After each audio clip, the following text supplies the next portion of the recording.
What's cracking, everybody? What is up? I'll put my shoes on. Where you going, dog? What's everybody up to? Everybody, man, we had 4 people coming here in 2 bounce. Damn, I must have bad breath. So today's Tuesday. What's up, Ryan? I'm May. Anybody work today? Did you make good money? In case you're wondering, I'm making hamburgers over here. It's a little late. We got done work at 8:30.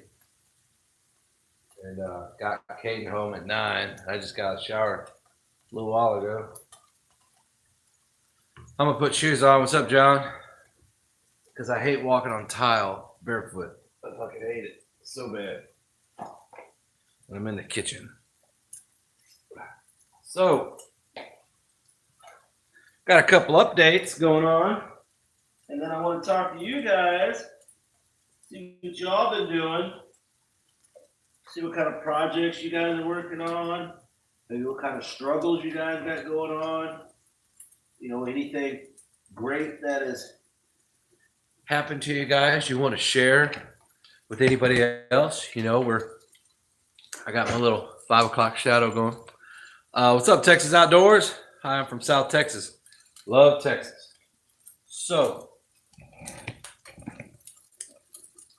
there's a couple of new things going on. Let's start with what I got going on first. And then we're going to move on with you guys. So, I got to get something to drink. Hold on.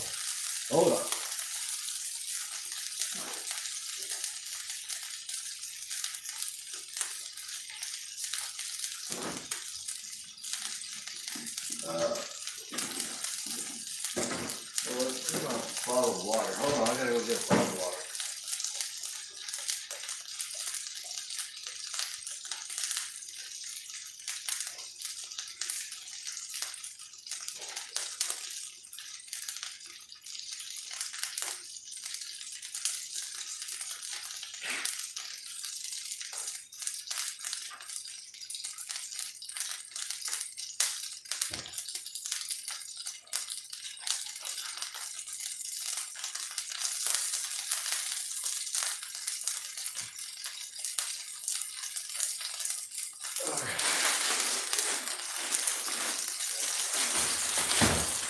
All right, let's get some water. Then we're gonna make a little great drink, maybe. Okay, let's see here. Oh, look, it's Christina. What you doing, girl? I tried calling you the other day. No one answered. Probably working. It is good to see you. Call me, okay? Or you can text. Anyways. All right, let's see here. Everybody say hi, Christina.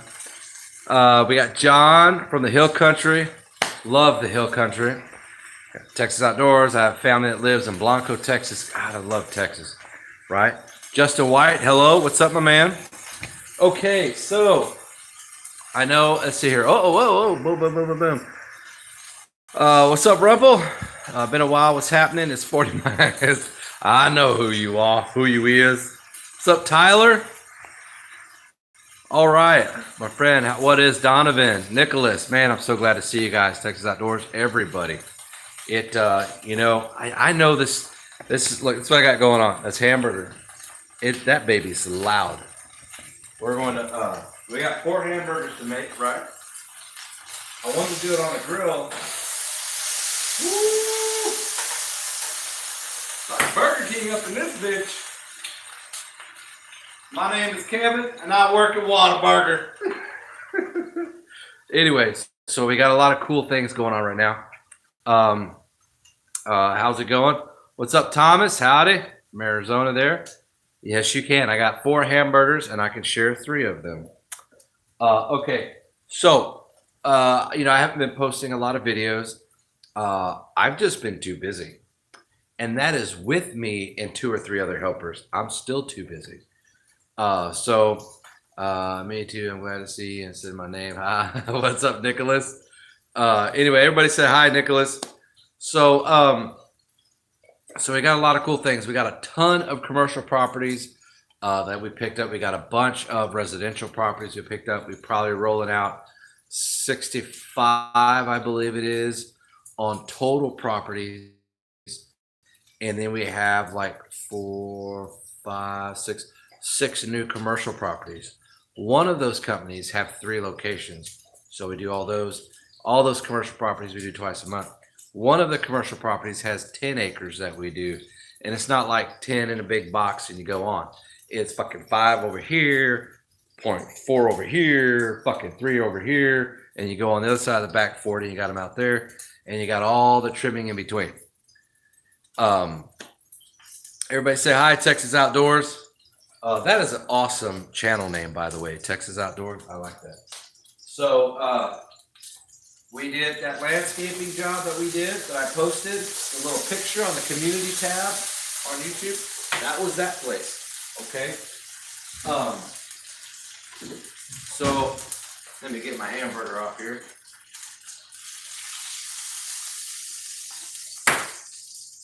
Get this other guy on here. Woo-wee. So, let's see here what we got. Did you get the Kubota? Did I get the Kubota? So Ryan, with Bennett Lawn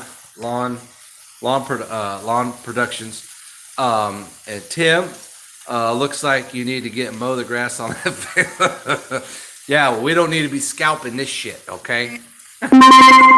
Christina, why are you texting me? Stalker. Just kidding. She knows I'm crazy because I am like psycho, and I promise you I'm not on any drugs. Anyway, so do Texas hamburgers tomorrow. Ooh, that'd be great. So on my hamburgers, just real quick, I take the regular patty. I use an 80-20, okay? And then I put a little salt and pepper on it. And then I like to take, I already put it up, Worcestershire sauce. How about that other trailer? Okay, we'll get to that here in a minute. Remind me, John, as soon as I'm going to touch on some other things, but remind me that, okay? Hold on just a second.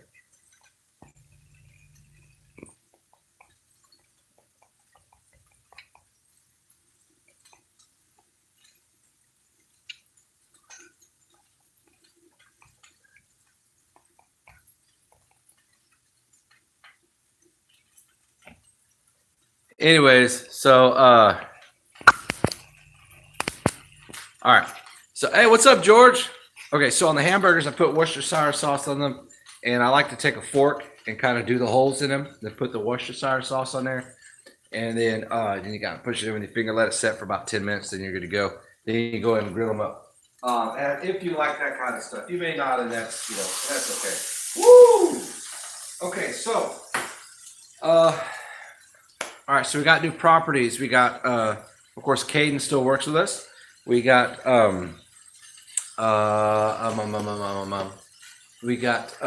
Quincy. Quincy was in the Marines for like 6 years, I think. He's on layoff a little bit, or furlough for, hold on.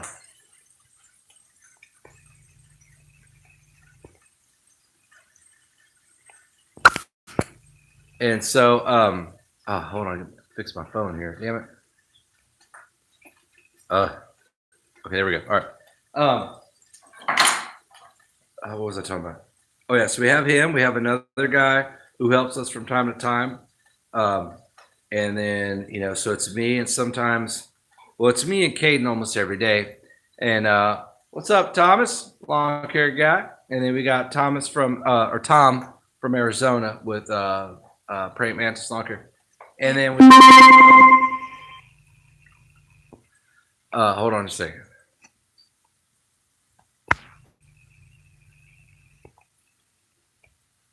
Okay.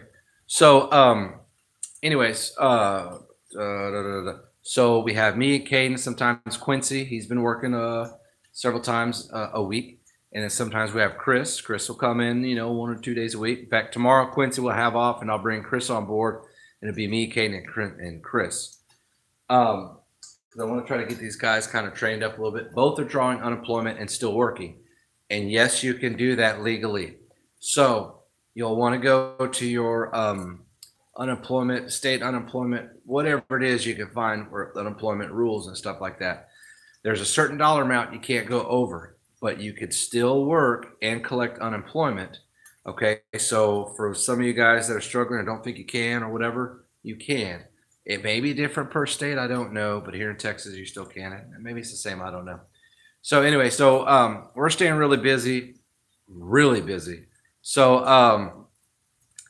uh, we have that land landscaping job we did last Sunday for W Industries, oil and gas company. That joker was stretched out. I didn't film any filming.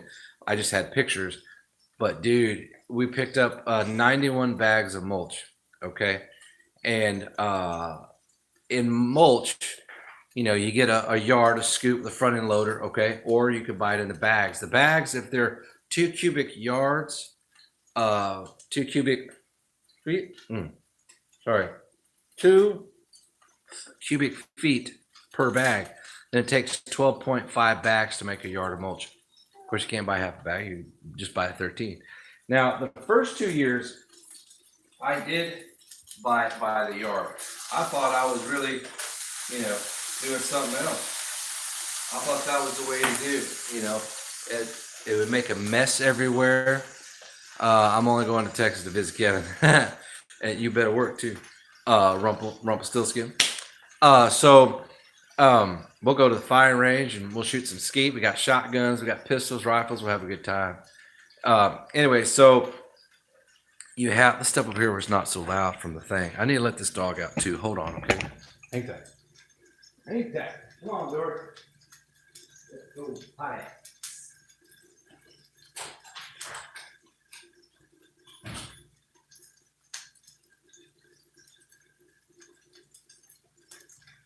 Okay, so what were we talking about?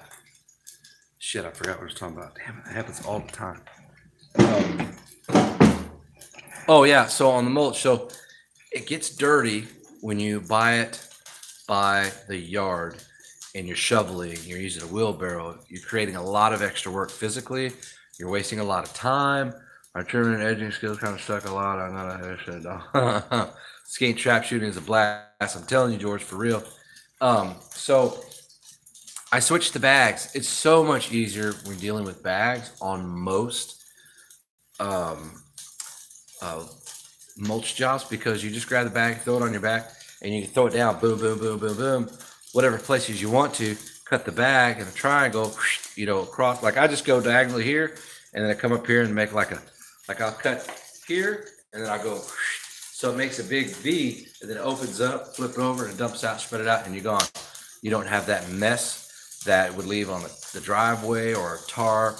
Don't have all that shoveling. It's just, you don't have all that. It's just, I don't know, it's awful. Anyways, so that's why we do it by the bags. And, so that one was 91 bags. So we had 2.5 yards sitting in the bed of the truck, which was pretty awesome because I have that airbag system, which its weight capacity is 5,000 pounds. So my half ton just went from a factory payload of 1,580 to 5,000 pounds.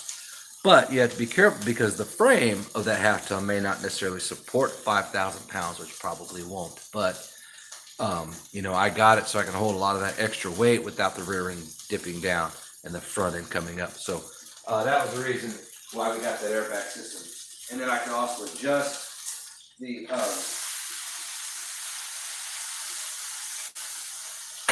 I could adjust the height, the tongue of the trailer to adjust the balance of what I needed.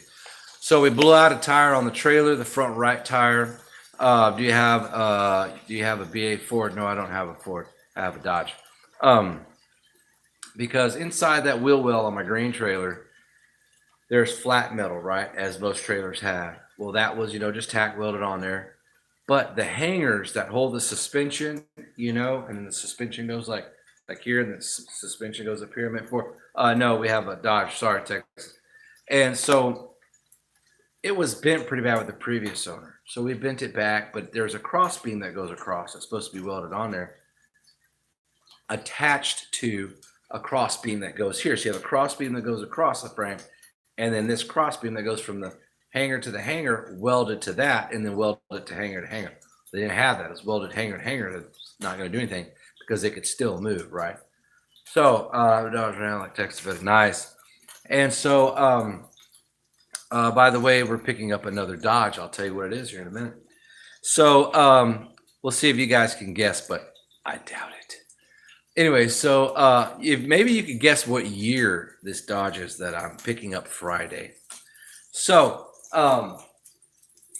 so we had to hammer that back because every time I would curb check curb, it would go over more and more, and it rubbed the inside of that tire. No, older, and then it blew the tire. So I had to go get another tire. These tires are expensive. They're $140. They're 10 ply, 12 ply, whatever it is. They're Hercules STT. Hercules ST2, and I think they're 10 ply tires. So they're heavy duty trailer tires, much older. And so so I blew that tire. It's already rubbing on this other tire because that metal piece that's sticking out of that inside that wheel well. So I need to grind the welds off, take it off, grind the part that's busted through the welds, the old welds, grind those down, right? Then put the plate back on and tack weld it back in place. And then what I'm gonna do with the hangers, hold on. Yeah, power strokes are good, man. 55, a little too old. It's gonna be a 57, Ryan. A 57. Can you guess which Dodge it is?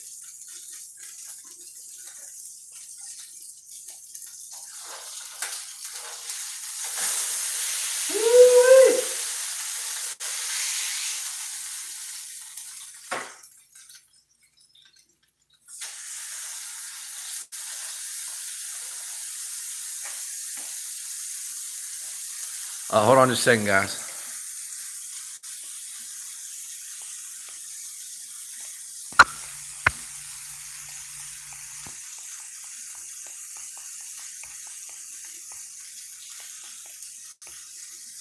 Okay, and so, whoops.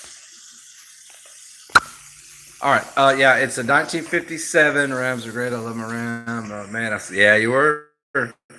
What's up, Michael? All right, 57 power wagon. No, it's not a power wagon. All right, so anyway, so on the hangers, here's what we're gonna do on suspension. I got it welded in place. It's a temporary fix right now. What we're gonna do is that angle iron that's on that frame, on the main part of the frame that's on the bottom, right, that goes all the way down the side, front to back, and across. Hold on.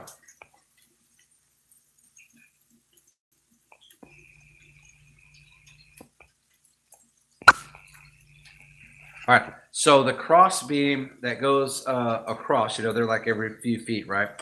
When you're looking at the hanger, there's one all the way here, and there's one all the way here. So we're going to take a 1/4-inch angle iron, which is thicker than what's originally made on the trailer, and we're going to go from this cross beam to this cross beam along that frame. So basically, here's the old angle iron. We're going to set up the new angle iron right up underneath it, okay? And we're going to weld it in place because that angle iron is starting to buckle in a little bit. That'll help that straighten out. And then everywhere there's a cross beam, we're going to take new angle iron and we're going to run it right underneath it. And then tack weld it on there to the frame. And then in between every cross beam, we're doing another angle iron support. We're going to do new hangers. No, Thomas. We're going to do new hangers. We're going to do new leaf springs and new bolts and new equalizer, whatever that thing that's called, is that shift, what that's called. Anyway, so we're going to have that on there. We need to build a new ramp. We need to go 2 feet longer in length. And then we still need to go some other things we need to weld on there. So we need to take about 2 days to do all the welding we need. No, it's a 3/4 ton truck. So, and it has a flat inline 6, 4-speed standard on the floor, geared extremely low. Top speed is 50 miles an hour, and that's at 3,200 RPMs. It has a PTO winch on the front part of the truck that's welded onto the bumper. It's a single cab. You guys are going to see it Friday because we're going down to Waco to buy it. And anyway, so hold on.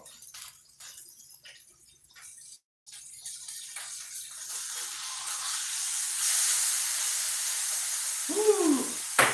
Okay. Weld that on there, and then I'm going to take plywood, 1/4 inch plywood, maybe 1/2 inch, probably 1/4 inch, and run it on the entire floor of the trailer, and just screw it into a couple places, and it should be fine. So that the floor, everything should be super tough and strong on that trailer. I don't know what the weight it can hold. I have no clue. Double axle. Now, moving right along to the older trailer that one of you guys were talking about. So we got the new tires and wheels that came in for that new no, it's not a Prospector. That came in for the new yellow trailer, the one that Ron and Deborah gave me. They also gave me that Ford tractor we're going to eventually get to. And we got that in. Now the axles do not move on that. They have 4-wheel brakes, so we have to take the hub off, take the brakes off. We're just going to go put new brakes, new bearings on it, and then the axle should free spin. And then we'll put the wheels and tires on it. Then we can pull it out of the woods and clean everything off the deck, and then haul it here to the house, or we'll haul it to storage first, and then we'll find a weekend where we have 2 whole days. We'll drop the big trailer there. I already paid for another spot. I have 3 trailers now, and then we'll leave the yellow one here at the house and work on it for a whole weekend. Some welding, new flooring, paint. It'll be OD green. That new trailer holds 20,000 pounds. It's 6 feet wide on the inside, 16, 17 feet long with dovetails down towards the end. It has headache rack up towards the front of the tongue. The spare tire sits just above the jack, or behind the jack, but up on the tongue area. We'll need to get a new tire of that. That headache rack was designed to hang the backhoe on. Ron, the customer who gave that to me, he used to use a heavy GMC dump truck to pull this trailer. This trailer is made out of 1/4 inch channel iron, just so you know, extremely heavy duty. The backhoe, it's a small backhoe that I have, but it wouldn't even lift it up. Not even the tongue, it wouldn't even budge. So, and the John Deere tractor he had was 400 horse. So he said, front end loader. And that's what he put on that trailer. And I was like, oh, those are pretty heavy. Anyway, so I'm pretty excited about that. Okay. Oh, let me let the dog in.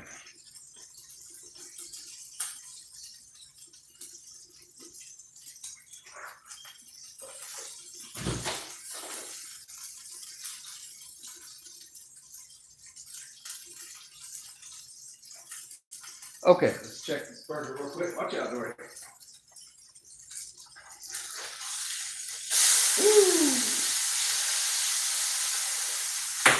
Okay.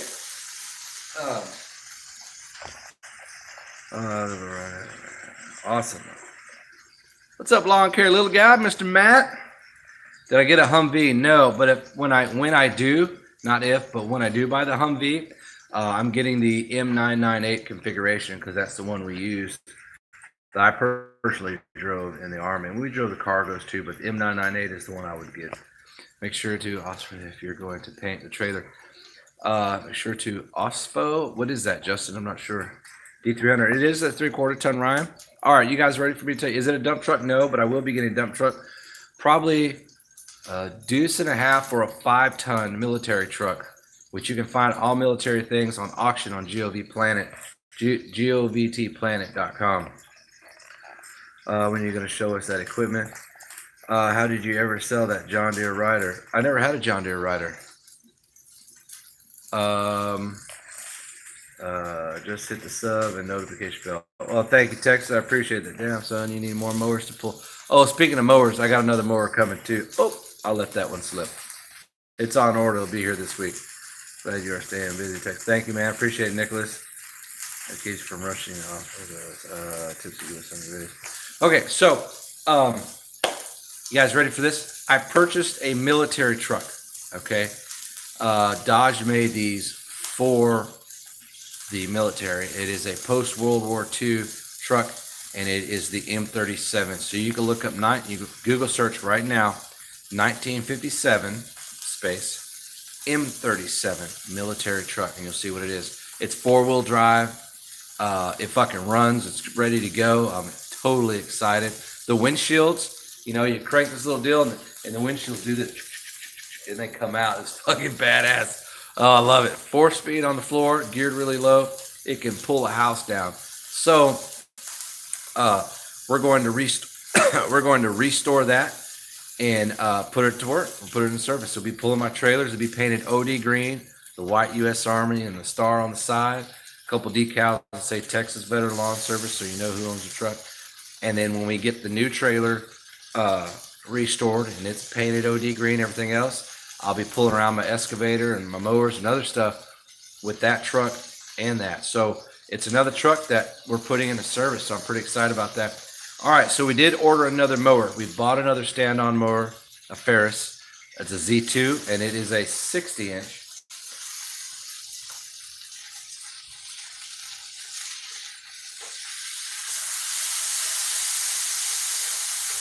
Getting loud in here. So we bought another one because I know, dude, it will be the sickest shit ever. I get people all the time, Matt, all the time. People honk the horn, be like, "U.S. Army!" I'm like, "You crazy?" But yes, thank you.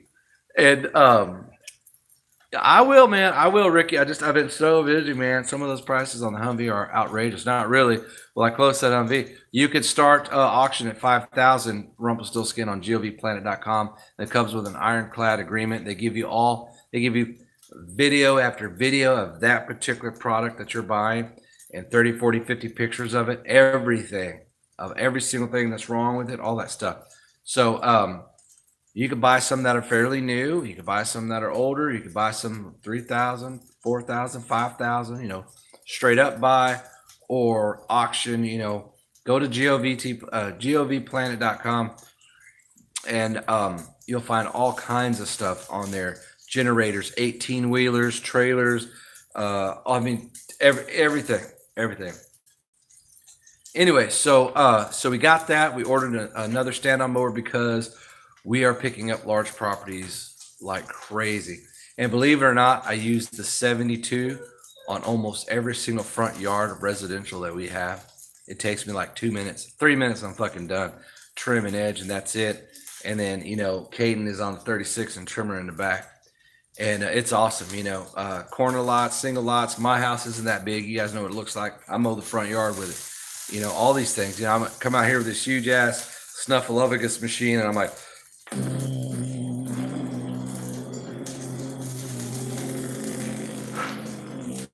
and I'm done. It's a lot of fun. I like it, and it's got a ton of power. Oh my gosh, does it got power? That Briggs, that Vanguard.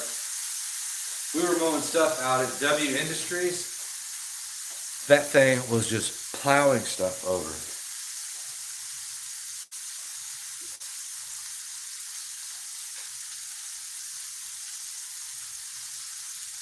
The reason I don't film is because I don't have time to film and I don't have time to edit. If I could pay somebody, $50 to go with me a couple of days a week, me and the guys, and just film the whole day, I could probably edit then. It might be a little easier. It might take a week to get a video out, but they could video in the truck, while we're all talking and bullshitting about whatever. They could video different things while we're out in the field working. Someone who has a drone, then I may pay them $75 for that day, to come out and shoot drone footage on some of these enormous properties out in the open areas that we're doing. But, I don't have anybody like that, and I can't let them edit because if they haven't done any of that and I don't see any of their work, I have to go with what I do, or how I edit. But anyways, so the new mower we got coming, we'll be able to mow. When I was mowing W Industries the first time, I was mowing non-stop on that 72 for 3 hours. 3 hours, okay? And I didn't even mow the whole property. Caden mowed a lot of the other part with the 36. And I'm like, dude, we got done. And then we spent another 2 hours trimming and edging and blowing off. And I'm like, dude, this is enormous. Now, we got paid a lot of money for that, and it's regular every 2 weeks now, but it's just like, wow, that's crazy, So that's why I bought the Z2. So now I have the Z1, Z2, and Z3. So I'm pretty excited about that. And all three will fit on the U.S. Army trailer. The front, it'll go 72, 60, and then 36. They'll all fit on there. We'll take all three. And when we get to the property, the first two will be the first one off that we use on everything. We get to big properties, we'll pull the two big ones off. We'll knock out an acre in literally like 8 minutes, maybe even faster than that, depending if there's a lot of navigation or not.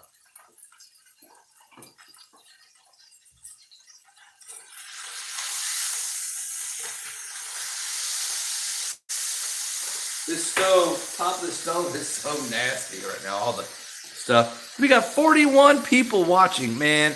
You guys are awesome. I don't think I've ever had 41 people watching. That is insane. Okay, so I'm just gonna, because I was vehicle maintenance in the Air Force. Is this for me? Yeah, it is a little bit. You're going to put the goats and the cows on the business. Justin, what for the new truck, man? I appreciate you, Justin. Justin just did a super chat. I haven't received a super chat in I don't remember how long for the new truck. Thank you for the service, Justin. I appreciate that, brother. I appreciate that. Everybody, tell Justin, hey, what's up, man? Thank you, super cool guy. I think he's new to the channel because I haven't seen that name before. Johnny's lawn care. Hope you're doing good. George, Vanguard engines are full of torque. I wish. Now, here's the thing about the Vanguard that William, my Lansdowne Moody dealer, we figured out last year because we were determining between the Kawasaki and the Vanguard engine which one to go with. What's really the difference? I said, William, you need to figure that shit out and let me know. So he did, and he came back and we talked. So we found out that the Vanguard, I don't know if it's all of the engines of Vanguard, but the ones that we were looking on the 48-inch stand on, I believe is what we looked at. And I'm pretty sure it's the same. The Vanguard had a wider RPM range for max torque, okay? And it was in the Kawasaki had a shorter RPM range for max torque. And I think they both started at the same time, like maybe 2,000 RPMs or 1,500 or something like that. But the Vanguard went higher. So you want your max torque, you want a broad range, okay, of max torque, and then you want it to be lower in the RPM range. You don't want your engine to be howling, 5,000, 3,000, whatever these RPMs go up to, at max torque range, because it's a lot of fuel consumption. It's a lot of fast moving parts in that engine, and it's just a lot of wear and tear, and that engine's really humming. If you could do it find an engine that's on the lower RPM range or broader, then you're better off. And so that's why I started going with the Vanguard when he found that, and we found it online. We researched it. Bam, there it was, fucking black and white. Sorry, my SARS is acting up.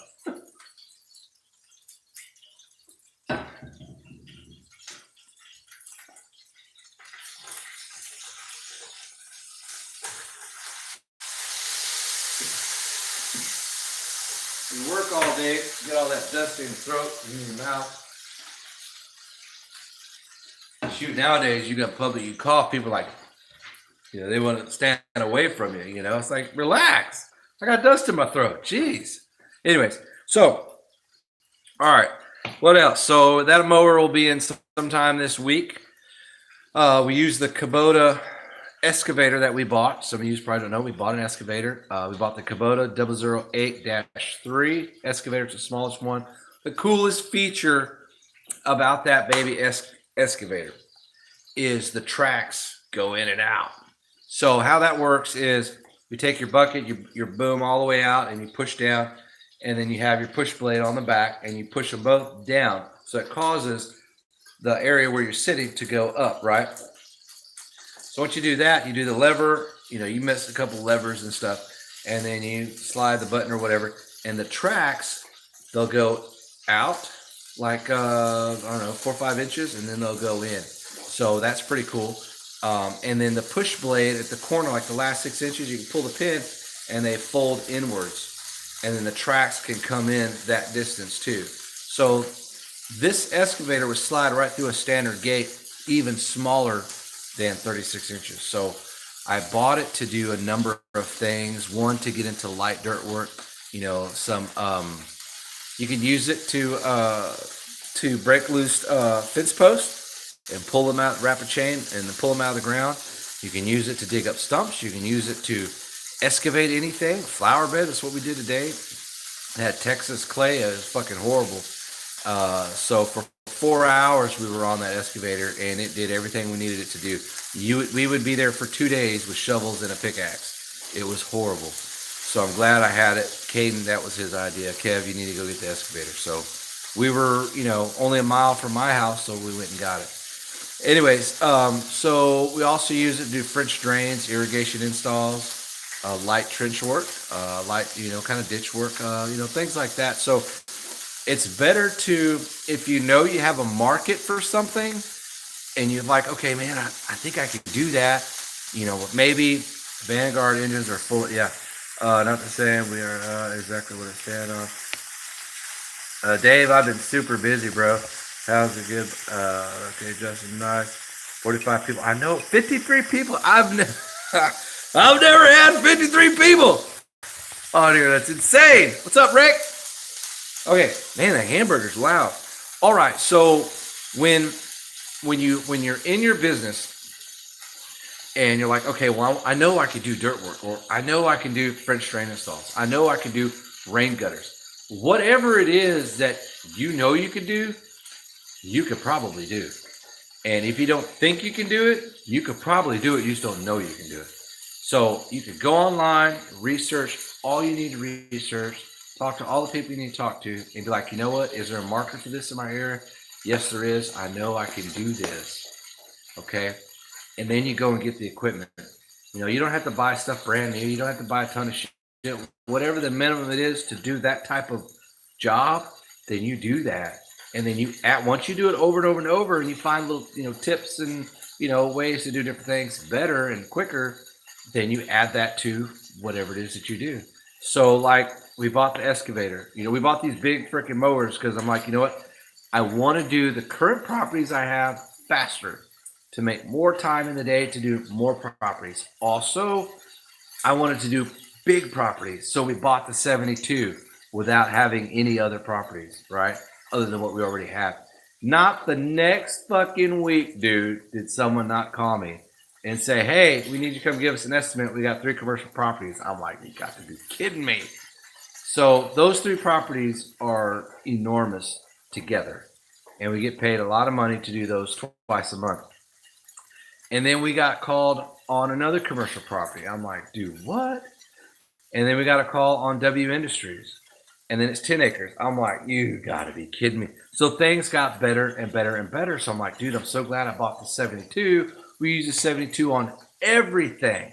Residential front yards, corner lots, our big acre properties, all of that stuff. I'm like, you know what, Kate, we need to buy another stand-on mower, big one, because that 36 ain't doing shit when you're out here in these big 10-acre fields.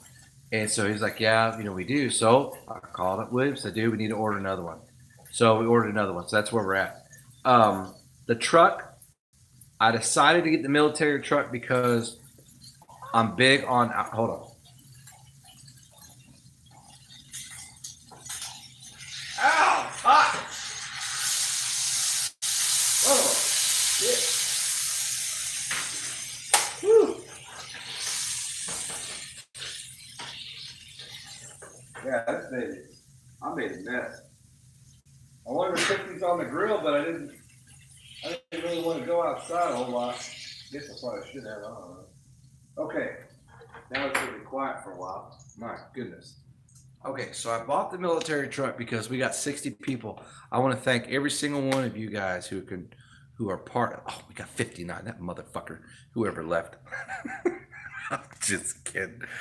And so, anyways, let's see. Okay, so I bought that because I was wanting a military vehicle because now we got 64. How did we go from 50? Now it's got 65. Anyways, so I wanted a military vehicle because I'm big on American military, all the branches. And I was in the Army, so I wanted something kind of Army, right? And my trailer turned out pretty good. I'm like, man, I'm going to restore this other trailer and it's going to be fucking badass. And then, our small trailer we still have, I want to do that one green too. So on the truck, I'm like, how awesome. My kids are doing great. The two older kids went to go live with their dad, and it's just me and the two babies. And so, how badass would it be to have this military truck from 1957, and they had them for I don't know however many years that they made them, but then they continued to use them in world Korea War. They used them in Vietnam. They used them fucking whatever. So here's what I'm wanting to do. I'm gonna have a photo album, right? And it's gonna have before and after photos of everything I do to it. And then my buddy, well, he's like my best friend, but I hadn't talked to him in a gazillion years. But we were together, we were friends in Fort Campbell, Kentucky. So this was 2000. That was like 20 years ago. And when we got to reception, he was in the top bunk and I was in the bottom bunk, or maybe it was one of the other, I don't know. And we became really good friends, and we hung out, quite a bit since then while we were stationed there. And then I was the best man at his wedding before I went to Kosovo in '01. But anyways, but we stayed in contact over the years. So he's in transportation. So I called him up. I said, dude, he's in Korea right now. I said, Larry, man, I got this truck, dude. And he goes, here's the name. Here's where they're at. They work at the museum. They will find out anything you want to know about that truck. And I'm like, what? So here's what I want to do. On this photo album, I'm going to take the serial number of this truck. Any and everything I can find out about that truck, I'm going to print it out. And then I want to know, I'm going to get with the Army Archives, and you can find out POWs. You can find out, different Medal of Honor recipients. You can find out anything about equipment, anything you want to know if it's got a serial number or a name. So I want to find out, when was that vehicle put into service? Where are all the duty stations it was serviced at? What wars did it get to serve in? And how kick-ass would it be if it was used, the station at Fort Campbell, Kentucky, of course, the years before me. But I'm like, just the thought of that, how many soldiers, had used that, where all has been, just the thought that you're riding inside something, you're touching the steering wheel that other soldiers before you had. I don't know, maybe it's just me. I just think that's pretty kick-ass. But anyway, so to drive down the street in the neighborhoods, pulling my Army trailer to come out and do some lawn and landscape work would be freaking rad, dude. I mean, that would be dope, because people be like, what? You guarantee they're going to know my name after that. They already know, because the trailer and the red truck, the two colors totally clash. And they always see both of them. And we get looks, we get calls every day. It's good looks, by the way, every day. And it's just exciting. But anyway, so that's all the newest stuff. Let's see here what we got. We got more properties we got coming up, more estimates to do. We got another job Saturday with the excavator. The guy wants me to dig him a burn pit. It's going to be like 6 feet deep, like the size of a 2-horse trailer. So we're going to dig that out of his pasture. But anyway, so all right. So the first little video I had, live video I had using the excavator out of Donna's house in the country. You guys remember that? It's coming across a couple different pipelines. Let's talk about that for a second. All right, she only knew of one pipeline, and that was water. And as we were coming across the other ones, I'm like, then when I came across the third one, I went and talked to her, said, hey, I think maybe we should stop, because I'm coming across another pipeline. Said, well, I didn't know anything about those. I said, well, what do you even use the pond for? She goes, well, nothing. I said, well, why don't we just fill it in? You don't have to worry about, digging the trench for it to drain. She's like, that's a good idea. So all the dirt we excavated today is going to be hauled out there tomorrow, which would be pretty cool. Yeah, 72 is big mo time, Dave. All right, so that's all the new stuff. We got a bunch of employees, so we're doing the I-9 and W-9 for them that they got to fill out. So at the end, and we're using Yard Book for people to clock in and out of, which is pretty cool. And I've been using Yard Book for 4 years. And I tried the clock in and out feature with me a couple years ago, and I liked it. And so now that I have different guys coming in at different times, they download the app and they can clock in and out. We got 72 viewers. I can't believe that. That is just incredible. And show us how the Texas vet makes a hamburger. Oh, well, I already talked about it earlier, Nicholas. But anyway, so that's pretty cool. The Jobber's got, some neat features, but I don't use Jobber, so I don't really know much about it, but I know a lot of people do and they like it. But okay, so no cheese. I'm trying to watch my figure. All right. So what do you guys want to talk about? You know the latest and greatest with me. Um, what do you guys want to talk about? Who is struggling in their? Let's talk about this. Who is struggling in their business right now? That I guarantee you, out of all of us people who are on here, we could probably help you figure out how maybe to fix what's going on. Why Ferris? Justin asked why Ferris. Well, Justin, I've had a lot of different brands, different types, zero turns, walk behinds, blah, blah, blah, walkers and everything, which my walker is still up for sale. We sold the T23. We still have the B23. It's up for sale, 4,000. That is a steal. It's got 60 hours on it. Comes with a 48-inch deck, a 36-inch deck, and the 36-inch deck has the quick adjustment height that adjuster I installed on it.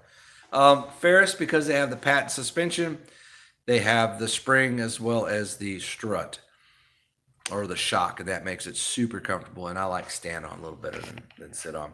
Okay. All right. So let's talk about who is struggling right now in their business. That way we can all come together and maybe help you get out of that, whatever funk you got going on, and help you get out of that and get back to moving forward and making that green. So who wants to go first? Tell me what kind of business you have and what are you struggling with right now. Okay, so while you're doing that, I'm gonna get me a little bit of taco going on here. We're gonna help each other out, okay?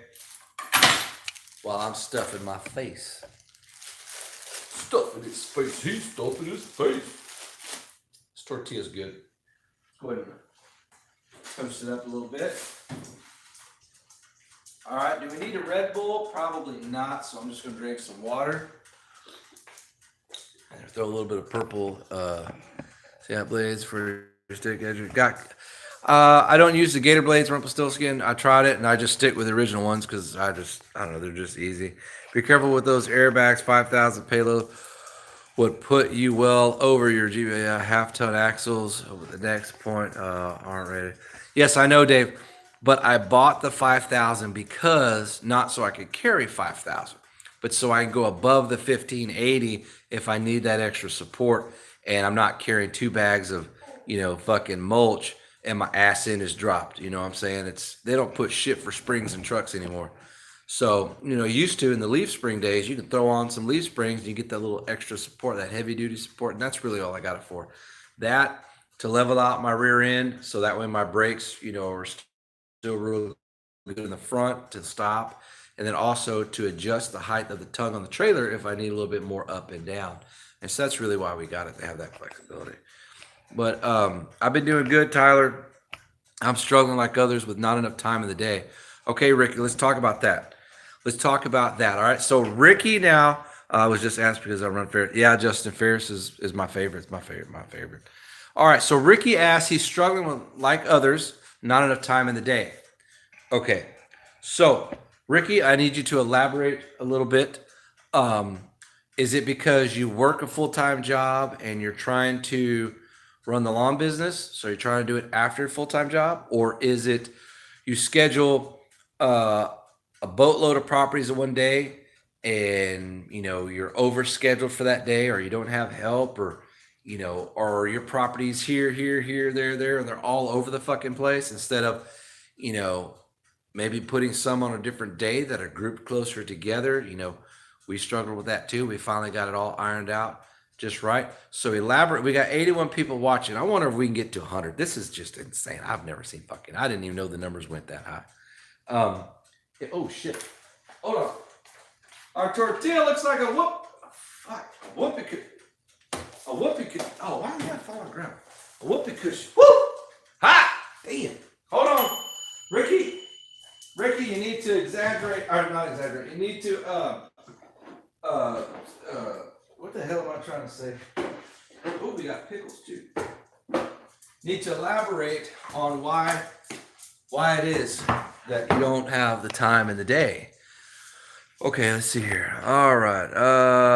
Let's see here. Ricky, exactly the reason. Full-time job plus mowing. Okay, brother. Then here's what you should try to do. You need to hire somebody. I know you're probably going to think I'm crazy. Me, I'm a special education teacher. Nicholas, I want everybody, let me tell you something.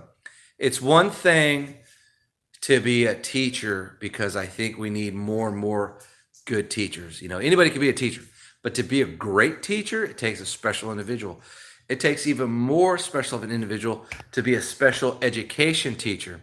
So right now, I want everybody to tell Nicholas, thank you for being a special education teacher. We appreciate you. And if we have any other teachers in here, or if we have anybody in here, their spouse is a teacher, to tell them that I told you to tell them thank you, for being a teacher, because teachers are so important. You know what I mean? Grass for neighborhoods, small cut grass community. Oh, nice. It's so funny when you cuss. It's the way you say it. Well, yeah. It's like I'm not. Who else says that? It's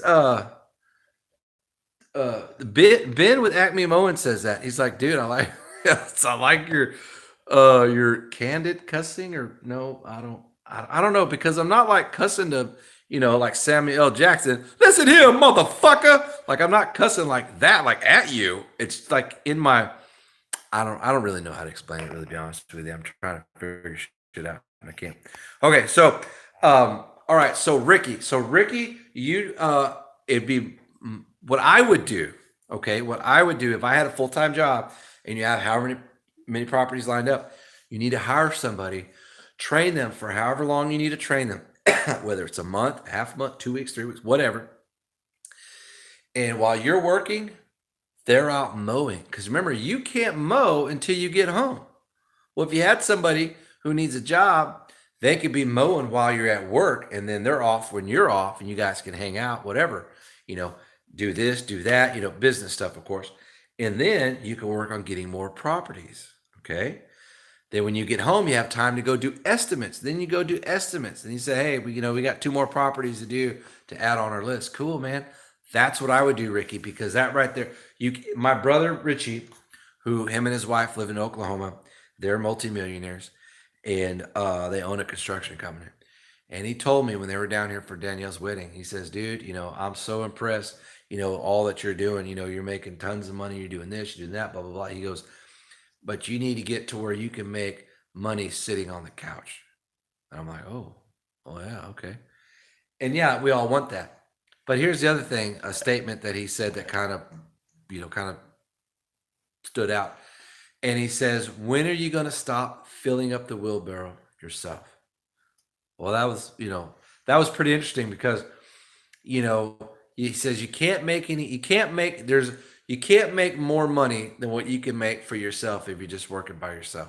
You'll eventually be capped out. You'll be exhausted, you're tired, whatever. And the other thing he says, don't work just to make a wage. Work to make more than that. Work to make a living. Work to make this, work this, that. I'm like, what? The guy just blew my mind. The other thing he talked about was percentages, right? So the other thing, what he meant was that cloning yourself idea. No, it doesn't work. Say what again? Say what one more time? So he was telling me that when you go out and bid, okay, you're welcome, Nicholas. And I'm not talking about bidding on like lawn service. I'm talking about bidding like on, big projects, landscaping projects, mulch jobs, just things like that, right? Maybe something you might need some equipment on. Okay, so bread and buttered pickles, pretty good. All right, so he says what you do is you add up all your costs. Let's just say, for example, you're gonna do a mulch job. Okay, you got 2 guys working for you. Here's real easy. Used to, I would guess what I would want. Like I'd put all my materials in there, and then I would guess what I'd want to get paid. I wouldn't be like, how long am I going to take? Fuck, I don't know. Take however long it's going to take. We'll do it. I'll do that. I'll do it for $200 plus cost of everything. I have no idea where I was getting the numbers out of my rear. I'm glad I was getting them out of the good side of my rear because I was making a lot of good money. And they were just good guesses. But in the beginning, they weren't. They were poor guesses because I was working really hard and not making a lot of money. And I figured, oh, it's in the beginning. That's just how it is. Yeah, you do have some of that. But so what happens is you add up all your costs. Say this mulch job, right? Say this mulch job's going to be, I don't know, 5 yards. However it is you want to get the yards, whether it's bags or by the front end loader scoop, whatever, it doesn't matter. Some people say, well, I get it by the yard because it's cheaper than bags. Who cares if it's cheaper? That doesn't even matter because the customer pays for it. And it's not that much cheaper. It's like literally less than $5. So, well, maybe a little more than that. But yes, it's more expensive buying the bags, but you save in labor by time, and you're not as exhausted by going with bags. But anyways, that doesn't matter. So you figure how much your cost for your mulch is, okay? And then do you have to rake out the old mulch and discard it? If you do, then you add that dump fee in there. It's just say $50 or $100 or whatever, okay? And then are you going to add anything on top of that mulch, like any pre-emergent granules or any weed and grass killer spray to kind of set in there? I mean, we do. So you add that cost in there, okay? Are you going to have any helpers that day? I'm going to have 2 helpers. How much you pay them an hour? 12, both of them 12 an hour, okay? How many hours do you think it's going to take? I don't know. Say it's taking 3, round it to 4, give yourself another hour, okay? And then pay yourself. All right, well, I pay myself, $50 an hour. All right, so it's going to be 3, so say 4 hours. All right, so you got 12 times 4 times 2, and then 50 times 4. Okay, so that's labor. Then you got cost of the mulch, and then you got the cost of the spray or the granule you're going to do. All right, and then what other do you have? If you've got all your costs put together, then here's something that I never heard before until my brother said it. My brother Richie said, your company has to make money. And I thought about that for a second. And I want you to think about that for a second. Let's take a couple second break because I'm fucking talking a lot here and I'm thirsty. Your company's got to make money. But you've already paid yourself an hour. So think about that for a second. We're going to be daring. We're going to go with the Red Bull. You guys ready? Okay. Your company. That means, you're using your truck, you're using your tools, how about your insurance? You're using your gas, the knowledge, all those things are valuable and they should be paid, right? They should be. So what percentage? He said, dude, do it at 30% and you can come down to 20, but never do less than 20. He goes, you can if you want to. If you absolutely have to have the job, yes, you do. He says, but really, if you can not go lower than 20, you're good. So here's the reasoning behind that. Like my ears are up like Spock's because, here's a multimillionaire telling me this shit. Obviously, he knows something, right? He says, you don't want to work for just wages. It's fantastic that a man can fabricate $1 with his own hands, doing something that he's doing, whether it's painting, garden work, a mechanic or whatever, but doing it for himself as a business to generate money to, so he can live, his family can live. That is awesome in itself. He says, but you want to think bigger than that.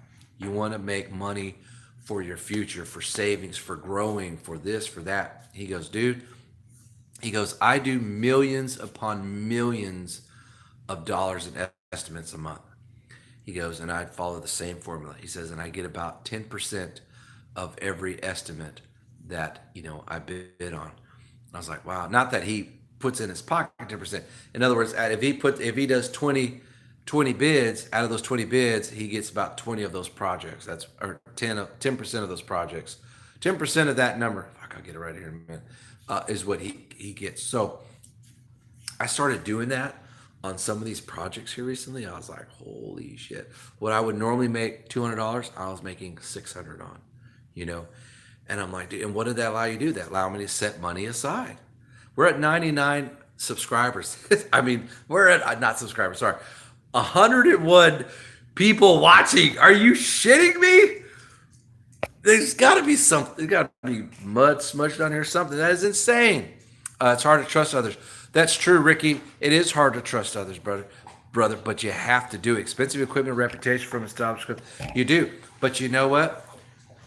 It's something you're just going to have to live with. If you want to grow, that's what you have to do. You have to find the right person. You have to train them, know where they live. That's why having, you know, their driver's license, having, their social security card, knowing, the information on the W-9 and the I-9 that fill out, knowing where they live, knowing everything about them. You train them, and that's part of it. Your equipment. You can get equipment. Hiscox insurance. It has some good insurance on. Well, it's decent insurance for theft products. You could check in with that. But that's the only way to grow, bro.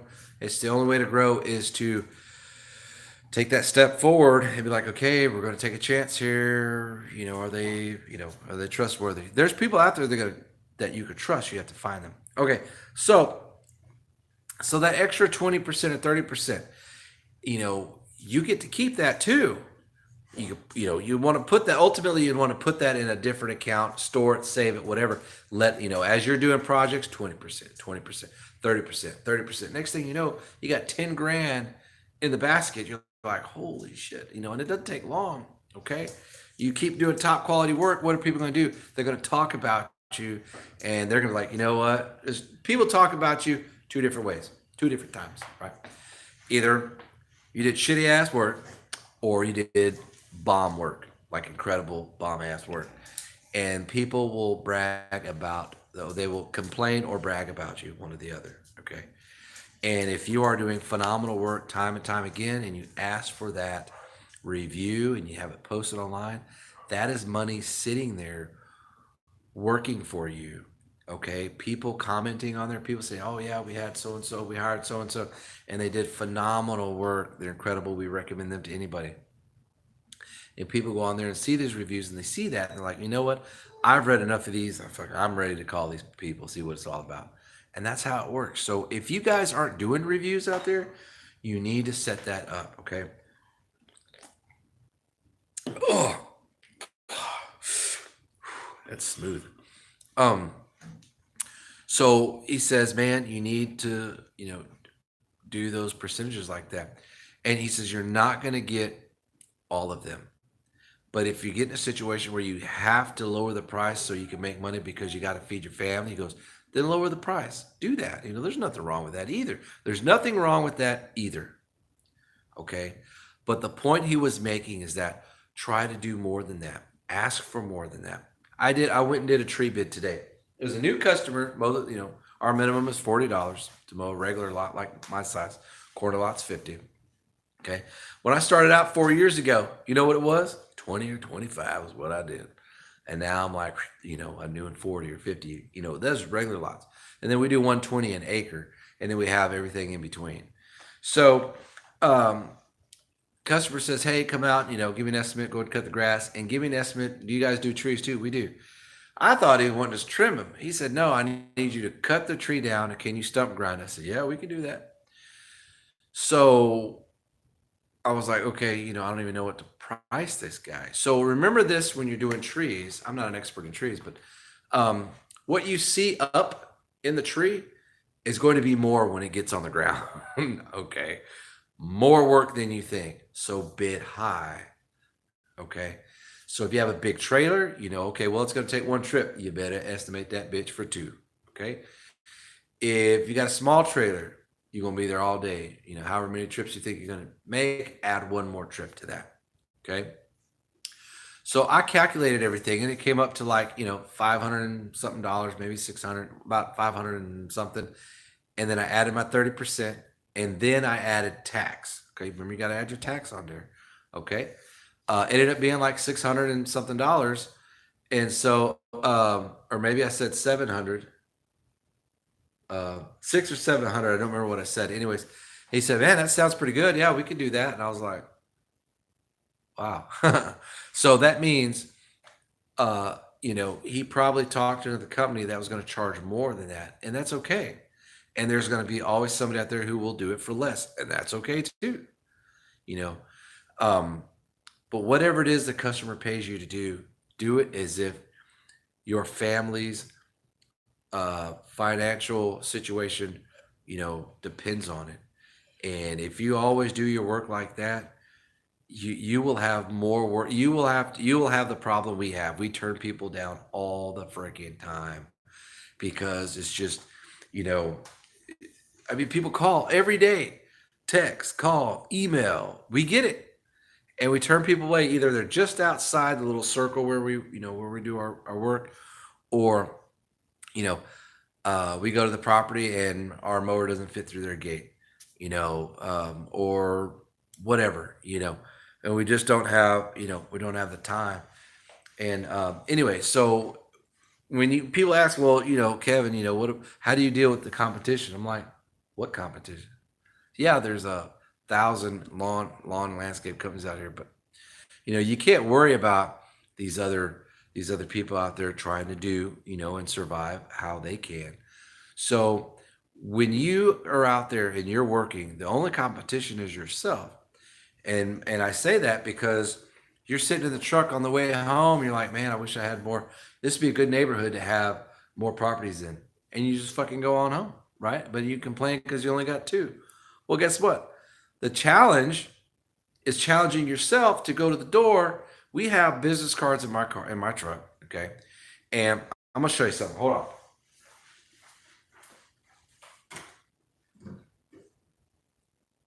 Oh, where'd it go? Okay. Oh wait, hold on. I might have some here.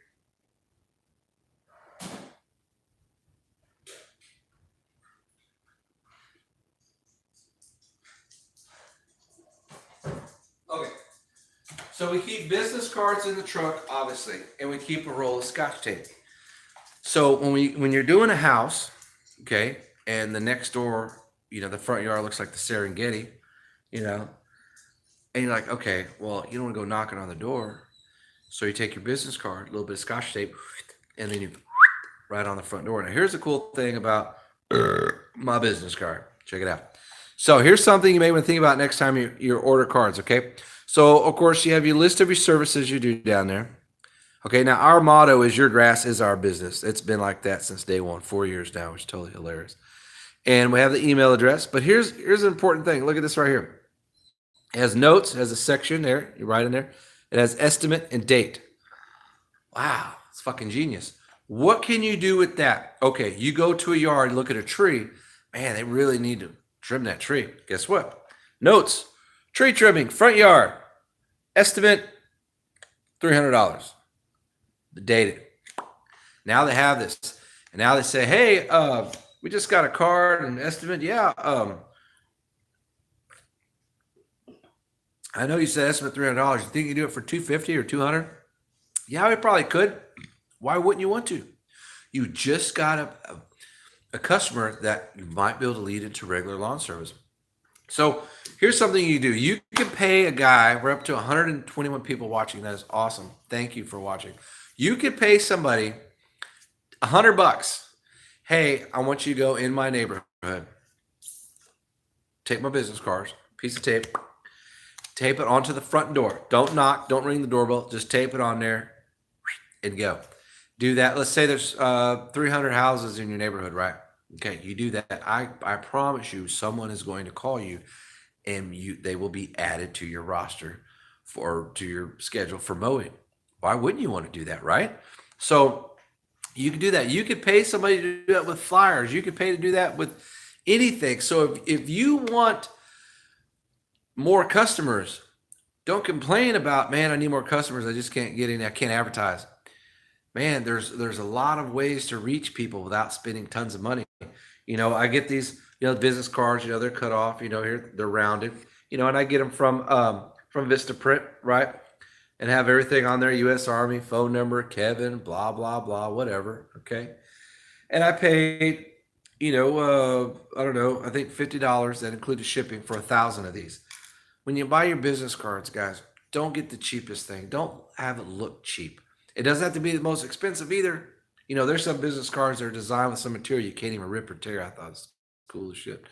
So you don't need that. Spend yourself about $50 or $75 on some top quality business cards. Have it look good. You don't want anything just the front and nothing on the back. Maximize that card for you.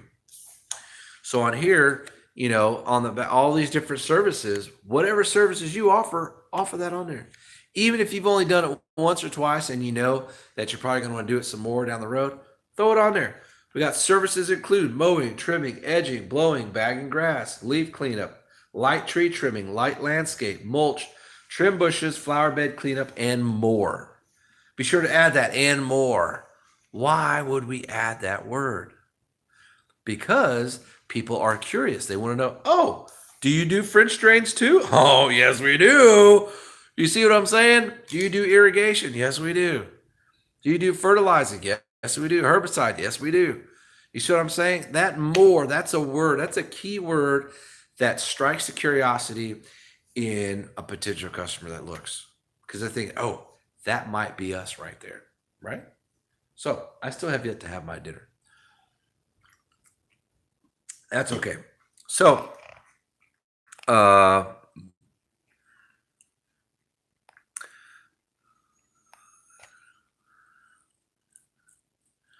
let's see here. Oh, dude, damn, I know, right? 117. I asked one streamer how to stream. He said, "You pull out the middle finger, finger keyboard." He told me the keyboard started moaning. Oh, brother, that's gay as hell. You use wood chipper? No, plug 78. We haven't bought a wood chipper. Don't get me started. I may just buy one. I'm convinced I need a front end loader. I may go buy one of them some bitches too. The other companies, but also a million lawns. 115. See, we missed you. Oh, that's so awesome. I love it. The more weekend warriors, more anything in my area. I see more weekend warriors out. That's okay, Thomas. You know, we're all trying to get a piece of the pie, and you know what? We can all have a piece. You know, and people, I hear people say, man, you know, do you talk to other, you know, it's important to talk to other lawn and landscapers in your area. The fuck it is. No, it's not. How is talking to other people going to help me? Especially if around here I'm the only gringo that fucking works. I guarantee I won't understand what anybody else is saying. So I don't even look at other people when they go. There's like two people I actually, they're husband and wife. There's two people I will wave to, and I will genuinely smile.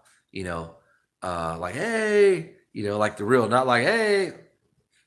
You know, I don't do any of that stuff. And if I'm going to smile or wave at you, it's because I want to.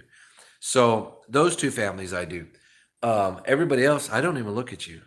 You know, nothing against you. I just don't. I don't care what you got going on in your truck. I don't care what you look like. I don't care if you're looking at me staring on my Ferris. I don't care. You know, and I don't have time to go trying to get a relationship, you know, with somebody. I don't have time to go, maybe you guys can throw business back and forth. No, I don't do that.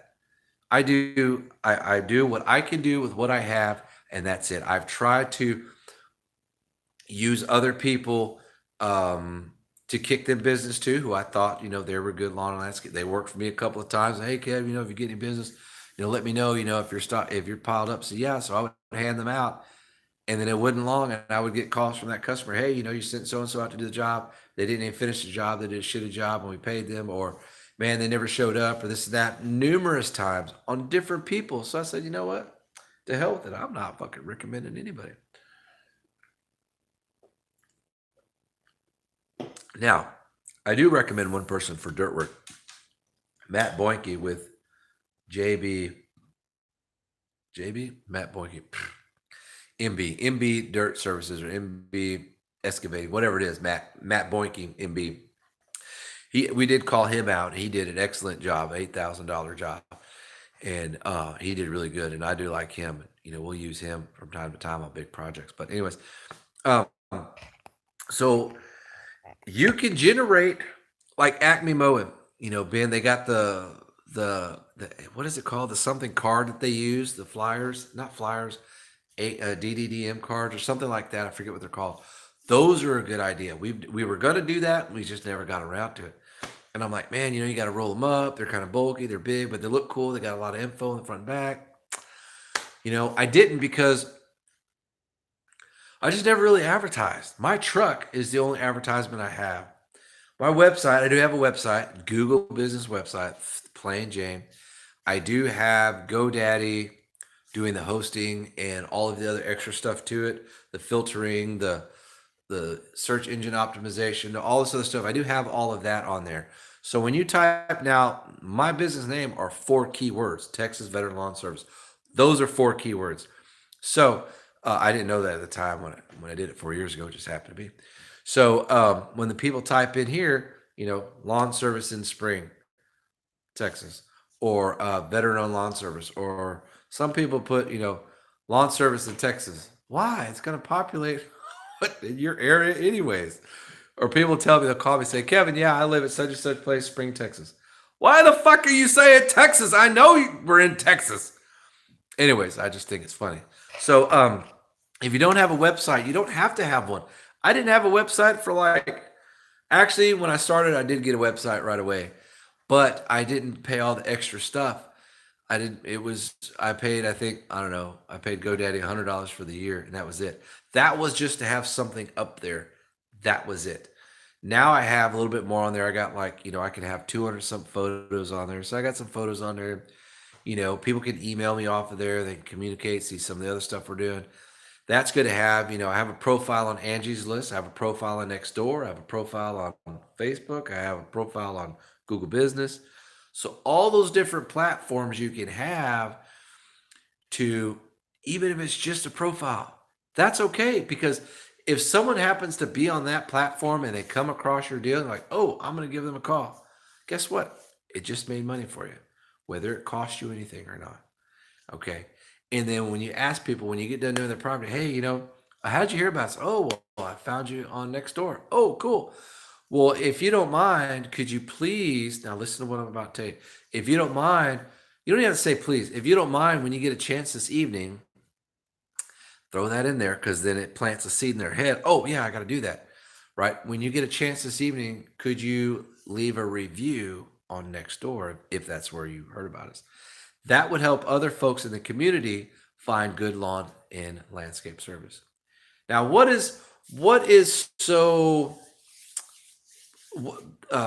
can I say this?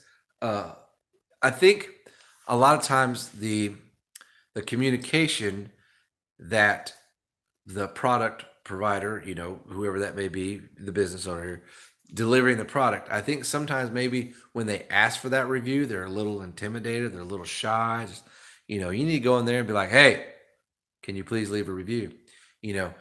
And don't just, can you leave a review? You need to have more meat and potatoes to that. Okay. So, you guys have heard me say it over and over again. It's not what you say, it's how you say it that can determine the outcome of a conversation, or, can help you navigate through the conversation to kind of get to maybe where you're trying to be. So by saying, hey, which sounds better? Hey, can you please leave a review when you get a chance? Oh, yeah, sure. Hey, if you don't mind, when you get a chance, could you leave a review? So that way other folks in the community can find good lawn and landscape service. Man, that just sounds so much fucking better, doesn't it? But we don't do that. Why do we not do that? Because we get caught up in dollars. We get caught up in two things: money and time frame. So you have to slow yourself down when you're talking to people. Don't talk all 5,000. I got, well, da-da-da-da, man, I got to go. You have any other questions? Customers don't want to hear that you're pushing them off, so you go do something else. Take those few minutes, because I guarantee you those couple minutes aren't going to change anything else you got going on that day. And besides, you're investing 122 people. You are investing, into yourself. You're investing into your company. So every customer you have in front of you, think of it as, okay, I have a chance that if I do a good enough job and I have good enough communication and good enough rapport with this individual, they might tell their neighbor, they might tell their friend who happens to live in a subdivision next to me or next to her or him, whatever, that I might be able to get them too. That's how it works. Be a personable individual. So you want to knock out 30 that day. Yes, I totally get it. Or you hear some people say, well, man, I'm glad I don't see my customers. Why? I fucking love seeing my customers. I love people. Okay? So when you hear somebody say, man, a good day is when you don't see your customers at all. Really? Those are the motherfuckers paying your bills. Maybe you want to see them. So, and I'm not saying you want to talk to every single person, because yeah, you got stuff to do. You got to do this, that, and it all takes time. Yes, I get it. But the point is, when a customer comes out, talks to you, hey, Kevin, how you doing? Be like, you know what? I'm doing pretty good, Jeff. How are you? You know what I'm saying? And just stand there, or lean up on your trimmer or the truck or, you know, oh, well, you gotta stay busy, man. We are swamped, you know. And then maybe you have something in common. Maybe he likes target shooting, you do too. When was the last time you went skeet shooting or hunting or whatever? Oh well, I wouldn't. Oh man, how'd that go? What? That's crazy. You know what I'm saying? You're communicating with that person. What is that doing? That is building value in you to that person. Now they're becoming connected to you. Okay. They are letting you into their lives a little bit more. Now you become valuable. Now, what does that mean? That means they're going to hold on you just a little bit tighter. Okay. Because they don't want to let you go. You continue to do good work. What if you accidentally goofed up, you're trimming around their mailbox and you got a new guy and he went, nah, give him a fucking army buzz cut, across the grass. Ugh. He may not want to fire your ass, but like, oh, well, okay, no problem, Kev. Just, maybe give him a little bit more training. Oh, yeah, no problem, Jeff. You got it, man. I apologize. You'll be good as new in a couple weeks. It'll grow back in. I know it. No problem. So I'm saying versus, what the fuck, dude? You totally, scout my grass. You know what I'm saying? So having that relationship with that person, building rapport, building value, sometimes can even help smooth over accidents that happen, right? So let's see here. Yes, it was brought up the bomb. So you lower you work ethic suits with. So we should recommend Texas Veteran Power. Thank you, Andrew. I appreciate that. The truck is a Ram American made. 115 in the chat, 14 likes. Y'all hit the damn like button. For real. We got 122 people and we got 17 likes. I guarantee you the first 17 out of the 125 people, the people fucking click like. I'm in Dallas, Texas. Can you give me an estimate? Sorry, I had to. It's hilarious. I cut grass for almost all my neighbors. See, that's excellent, Texas. That's right. Treat people how they want to be treated. And it's like, I hear this. Treat people how they want to be treated, or treat people how you want to be treated. Are both correct? Is one wrong or the other? No, they're treat people how people should be treated, right? That's respect. That's, be polite, be, courteous.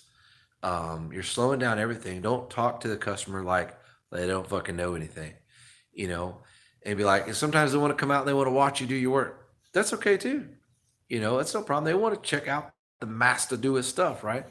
Or, maybe they don't know how something's done. And here's the other thing. If somebody texts you something and you're in a whatever mood, you're bleeding that day for some reason, and, how you feel is how you're going to receive that text. How the person sending it, maybe that's not how they meant it. You get bent out of shape. They're like, well, what the hell? Next thing you know, you lose a customer.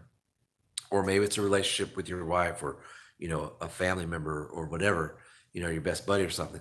So remember that sometimes conveying a text message, can be a little tricky. Or if you're trying to explain something to somebody, one of these people wants to write a fucking book, it's like, okay, fuck that. I'm just going to call them. You know what I'm saying? So think about that. And my brain went lost. I forget what the hell I was talking about. Hey, Texas Vet, attention to detail. Yes, absolutely. Okay. All right. What else? Okay. So best live stream ever watched. Man, I appreciate that. Okay. No, the best one, Texas, is the time I passed out while I was talking to everybody. That was, last summer sometime. Danielle was still alive. And I had been drinking. And that live video was like 5 hours long. And I passed out on it. That was funny as hell. Do you recommend, all right. So Barry's Way says, do you recommend credit card payments? You know what? I don't use credit card payments, but it doesn't mean I wouldn't recommend them. So here's what I can do. I'll tell you what. Here's why I don't use credit card payments.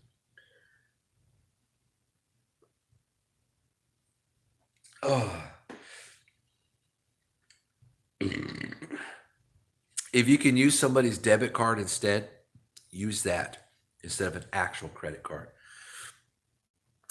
Okay, because chances are, I don't know, but I think the debit card, if you charge it, it will still draft through even if it hits them as an overdraft. Credit cards, it may stop. I don't really know. Or of course, true. Some people don't have overdraft protection, and some do. Some people have it blocked. I don't know. But anyways, I don't do credit cards. I have four ways. People can pay cash, check, Zelle Pay, and PayPal. Uh, hey, cash payments are good too. Good evening, bro. What's up, Woodlawn Services? Missed the first part. How you like the new digger and audit breakfast? An adult breakfast beverage sounds good. Yeah, we drank our only beer earlier while we were on the pot, and then we took a shower, so that one's gone. Pissed it down the shower. But I'm trying to get on my tortilla, my hamburger, and have a damn taco, but it ain't quite working out. Okay, so credit cards. So why don't I do credit cards? There's nothing wrong with credit cards. But where is that money funneling to, right? So I'm thinking of like security reasons. I don't want anybody's credit card number on file. I don't. I don't want it. Okay. If you want to pay Zelle Pay, you can do that. Which is free. If you want to send money through PayPal, that is free. If they send it through friends and family. Okay, what about checks? We take checks, yes. And of course cash. So credit cards, we don't know who owns them. We have no idea where the money goes to. 2%, 3%. People say, oh, it's so easy. I just charge my customer, $100 for the month and charge them the 3% they pay for. Okay, that's cool. Nothing wrong with that. And they can also leave a tip too because it has it on there. Okay, cool. Yeah, you can do that too. There's nothing wrong with that. If you were to use Yardbook, Yardbook has that service, and I think it goes through them. See, there's all these companies that use all these different services to do credit cards, and you don't really know where does that money going. Does Al Qaeda have that? Is that their service or something? I had Square. Square reached out to me not that long ago, and I didn't even answer the email back.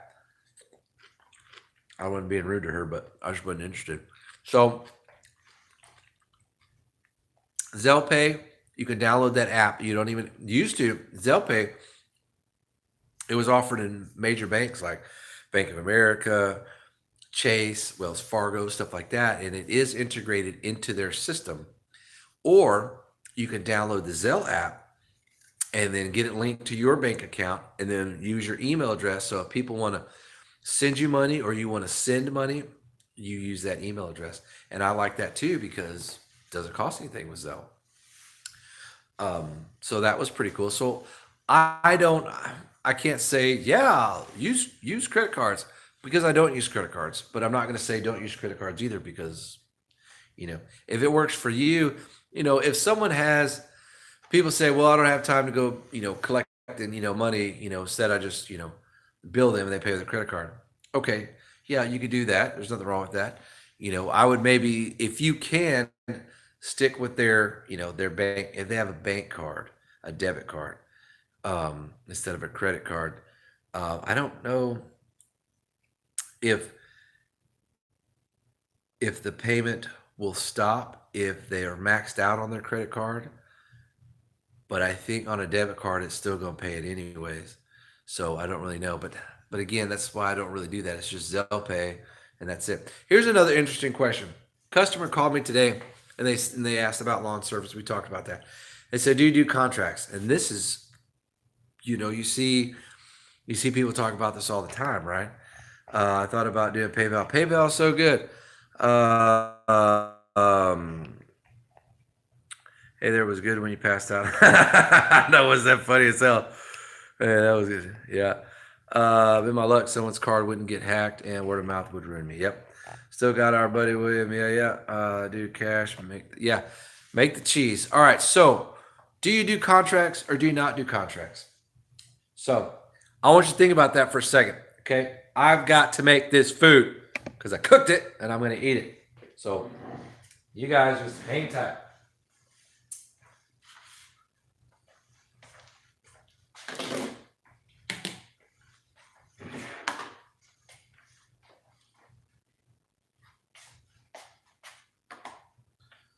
All right. We're going to eat. Okay. So I told the guy, I said, no, I don't do contracts. I never have, and I probably never will. And I'm going to tell you why.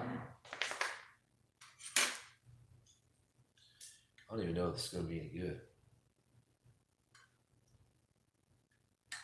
Because it is freedom. Probably wondering, what the hell is this guy talking about? Freedom.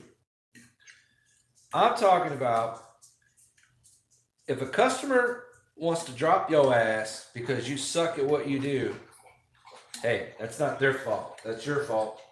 And they should have a right to choose another service that they want to without being penalized. Right? Okay. And same goes the other way. If you're doing their property and you're like, man, this guy's an asshole.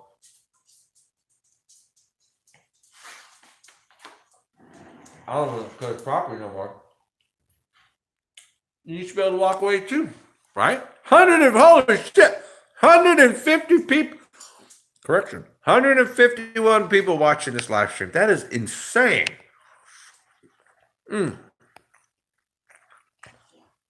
Texas Outdoors, you have a good night, buddy. Enjoy cutting your grass tomorrow, bro.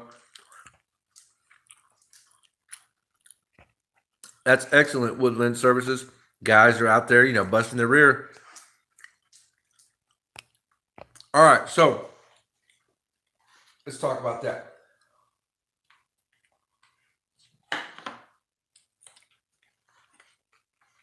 And I told him, I said, I want people to, if I'm doing my work and I'm cutting someone's grass and they want to find someone else, they don't like for me to cut it, or maybe I ruined something or put a rut in their yard, whatever. I want them to have the freedom to go to somewhere else and not have to pay some kind of fee or, you know, cancellation fee or whatever, you know. Just like I want the freedom to be able to not do it either. And he says, man, those are some good ethics and good principles. So here's how I look at it. If you're doing a good enough job, you don't need a fucking contract. And why put somebody on? Here's what I think about contracts. All right, we're just going to fucking let the cat right out of the bag right now. I think contracts are for people who are insecure. Maybe not insecure. Who are unsure of their ability. We have 98% retention rate on customers. 98. That's really high. Okay. So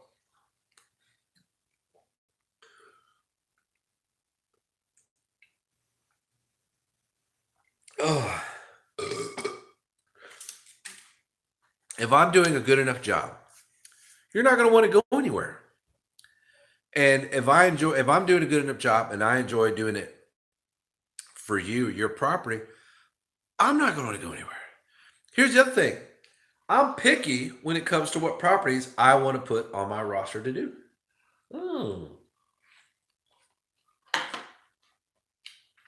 Why is that? Okay. Damn, what's it do?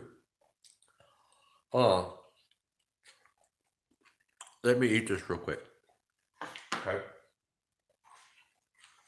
Woo. A1 steak sauce is spicy. Shit. That's good, I'll tell you that. Tomato puree, water, vinegar. Vinegar, yeah.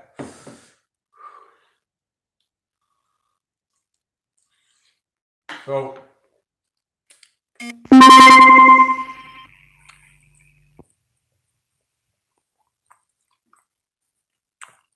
if you're doing a good enough job, people don't want to leave you. The properties I pick to do, those are the ones I want to do. If I get to a yard and I really don't want to do that yard, like it looks, like I don't want to do that yard, I come up with a reason to not do that yard. About and our mower won't fit through the gate. We're a couple inches too shy, or a couple inches too wide. You know, you want to do properties. Ultimately, you want to get to where you're doing properties that are fun to do. They look great, but in the beginning, or maybe in your area, all there are is crappy yards or yards that are not as desirable as fun to do. But if that's all you got, then take that shit. You understand? Because suck it up and just do it. There'll come a day to where it'll get better. Later, Texas. I know it's blowing my mind. 157. I've never had more than like 35 ever. This is insane, dude. I have 5 small contracts, but they are the type that says we trust you, and if you have to do an extra, just send a bill. Hold on. I have 5 small contracts, but they are the type that says we trust you, and if you have to do an extra, just send a bill. Well, and here's the thing, Barry. Uh, I don't. I mean, you can still do that even without a contract, right? The customer said, Barry, can you trim trim the branches on that tree? Yeah. It's gonna cost you this much. Okay. Done. Do you need a contract for that? No. But maybe that's what you want. Here's another thing I see online sometimes.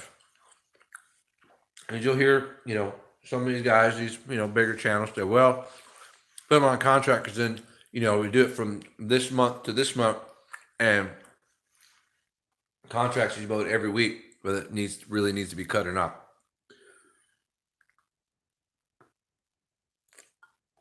Why would you want to cut somebody's yard that doesn't need to be cut? And what kind of asshole feels good about that? All right, this contract says we're going to mow your lawn from May 1st, just an example, May 1st to October 1st, November, December, to November 1st every week, and it's $40. Okay, sometime in this, and every week contract, right? Okay, and the customer signs it, and then come the summertime when it gets hot, it's going to slow down. So you're telling me you're okay with going out pretending to mow this fucking grass that's growing and get paid $40 for it? I can't do that shit. Okay, I have more respect and integrity and honor than that. And in the summertime, you get to a property and you pull up, you're like, damn it. No, it doesn't really need to be cut. The customer will appreciate you when you say, you know what, Mr. Bob, it's, we're getting to the hotter part of the summertime, and, the grass just really isn't growing that much right now. And we just pulled up and, your property doesn't need to be cut. I think we could wait another week. Let's, you want to do that? They will tell you, man, I appreciate you doing it. And I know because I've had it done to me. And they would say, you know what, Kev, we really appreciate you doing that. Sure, let's wait another week. And I've had other people say, you know what, Kev, I appreciate that, but go ahead and cut it anyways. And, I'll still send you the money. I appreciate you. We'll see you next week. I'm like, so part of me is like, fuck, we gotta get out of the truck. It's fucking hot outside. The other part of me is like, oh, bonus. You know what I'm saying? It goes both ways. So don't be the guy. Well, you can't be. I can only speak from my experience in dealing with customers and how it's really benefited my business and the growth and everything that I have, starting from a push mower, not even self-propelled, into building it what it is now with no loans, other than, getting credit to be able to buy a mower, through Kubota credit and then also through Sheffield, so that's a little different, but it's not a loan. Like some people get a business loan for 50,000, 80,000. I didn't have to get that or anything, but anyway, so the communication, is so important and they appreciate that. So I cannot see the benefit of a contract. People say, well, it protects you, in the wintertime when, you're supposed to mow it, let's just say contract says mow it once every month through the wintertime. Okay, well, what if you get there and there's no grass? You got fucking permafrost out there, right? And you're still be mowing? You look like an asshole out there mowing that doesn't need to be mowed.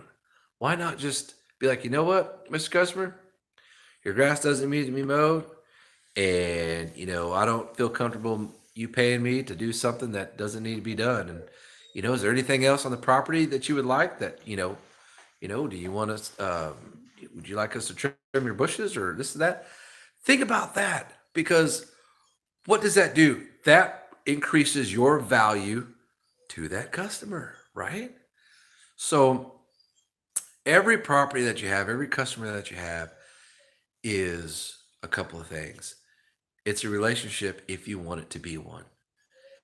It is money and it is potential uh, word of mouth spreader, right? I don't even think that's a word. So those things. If you want your business to grow, you need to think about how you treat your customers, right? When you go out to pick properties, try to when you go out to do estimates, when you're walking on the estimate and you're looking around, be mindful of are there bushes? Does the shit look like hairy? Does it need to be cut? Are there flower beds? Are there trees? Are there fences all busted up? Do they need pressure washing? These are all cha-ching, cha-ching, cha-ching, cha-ching. Things that you could be like, dude, these are extra services. And don't load them up with like, hey, we do this, this, this, if you need all this stuff. Don't fucking do that. Okay, listen to me. Don't get all excited and wet your pants. So you're there to do an estimate on that one thing. When you have conducted that business, be like, you do like they'll remember the show The Columbo. Be like, okay, well, we got you down for next Tuesday for $40 in the mowing. Okay, well, we'll see you next week. Oh, and one more thing, Miss Customer, I noticed that I don't know, and this is totally up to you. If you want, I was just letting you know we do other services too. Your tree, your trees. We do tree work. We do power washing here, and you got some busted up boards on the fence. We do some repairs on those too, and we have a lot of different services we offer around the house. So if there's anything else you might need, just let me know. Chances are we could probably help you out on that too, and but anyways, we want to let you know that they're gonna say, and then you pause. They say, "Oh, great. Well, thank you. You got it. We'll see you next week." You see what I'm saying? You don't want to stockpile everything because what's going to happen is they're going to get overloaded, overwhelmed, and you're going to look you know, like it's your first day on the job and you're excited because you see all these opportunities, right? So learn how to present those in the right time and the right way to where it doesn't sound like, you're overly excited, right? I wonder if we're going to hit 200 people. This just blows my mind. 181 people. Are you for real? Oh, I love it. Nope, no good nights. I want to see how Texas Vet makes burgers. That's kills the vibe. Oh, Nicholas. What's up, Corey? All right. Let's see. Kev, the show you need to do more live streams. I know. I've been so busy, dude. It's just it's hard, I wasn't gonna grow 195. I bet you we're gonna hit 200. If I wasn't going to grow this year, everyone knows, a lot of you guys know that, Danielle, my wife, my late wife, we had struggled with cancer last year, a whole year. And and I told her last year when she was still alive, I said, babe, we're going to grow in 2020. I'm not afraid to grow the business. I was afraid, just like you, Ricky. I can't trust nobody. This and that. No, I'm just going to do it on my own. But that was being scared and and unsure and this and that, but that was also making an excuse and afraid of their growth because of setbacks. So I told her, I said, baby, we're going to grow in 2020. It's time. I'm not afraid no more. I'm ready to move forward. I'm ready to handle. We're 202 people. Are you for real? Um, I'm not afraid anymore to grow. I'm not afraid to have setbacks. I'm not afraid to deal with whatever may come my way. If you have mastered talking to customers, how to navigate through conversations, those uncomfortableness, how to navigate to get the sale, how to questions. Um, you are well on your way to making a lot of money, right? You are well on your way to, once you have mastered that, the phone calls. You know how hard it is for people to make phone calls, to handle a phone call. I'm trying to find an app I can download.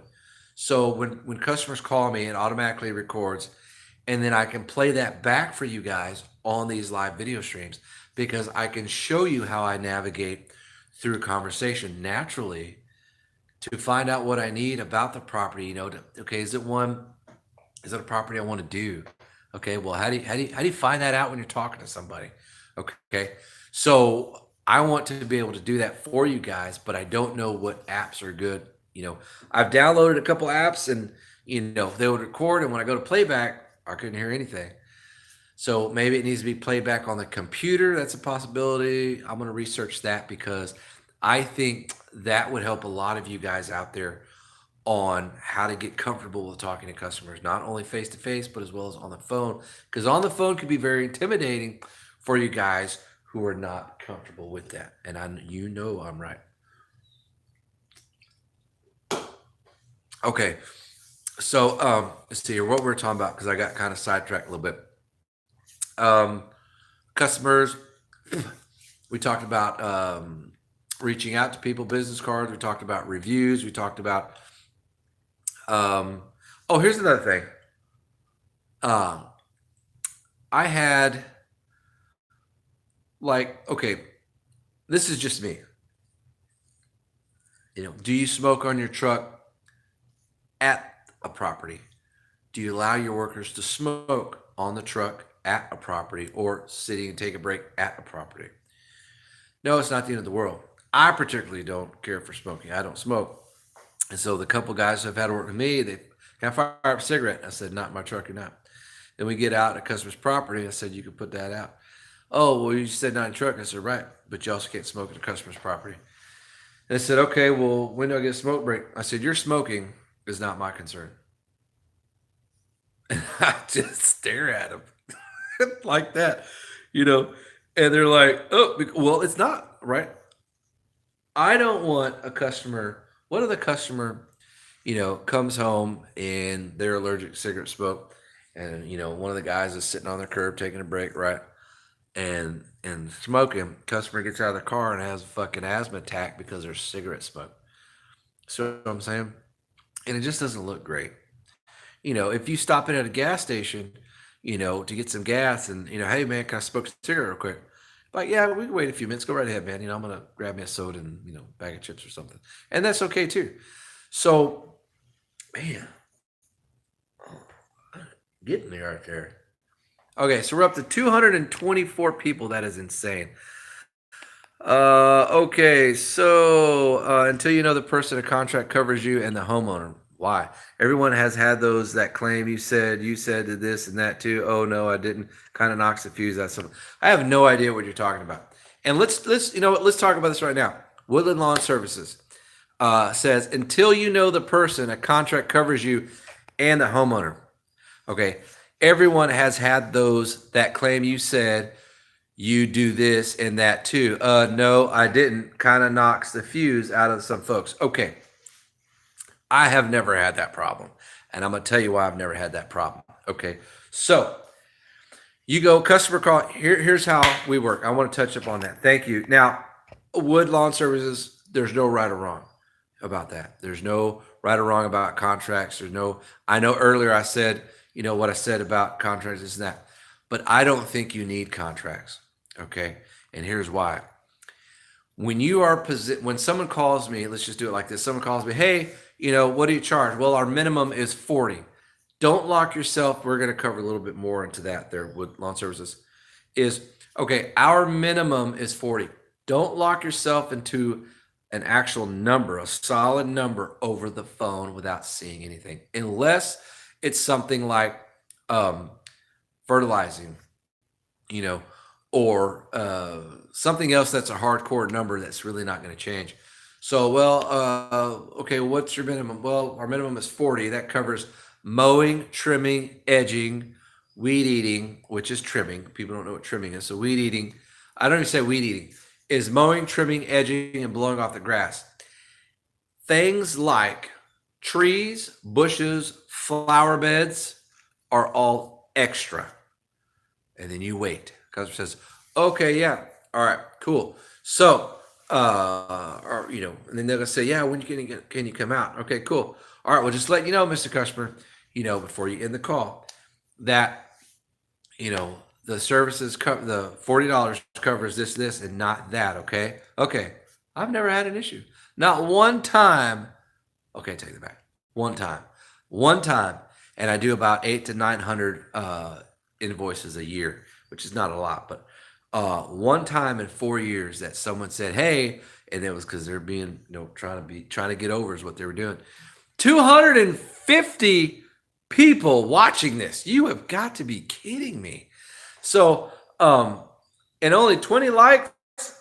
Man, maybe you guys should start liking that button.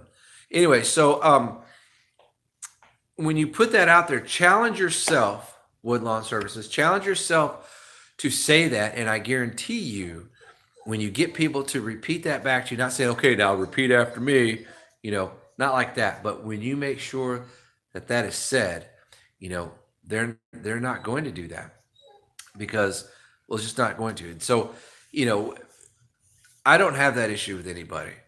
And that one time that person said that, it's like, well, I know I didn't say that because I don't offer that to anybody. And I've been in business at that time. I've been in business 3 years and we don't do weed pulling, and we don't. We do flower bed restoration. That's completely different. And then let me let this dog out before she piddles all over my damn carpet. All right, come on, girl. Come on, you heifer.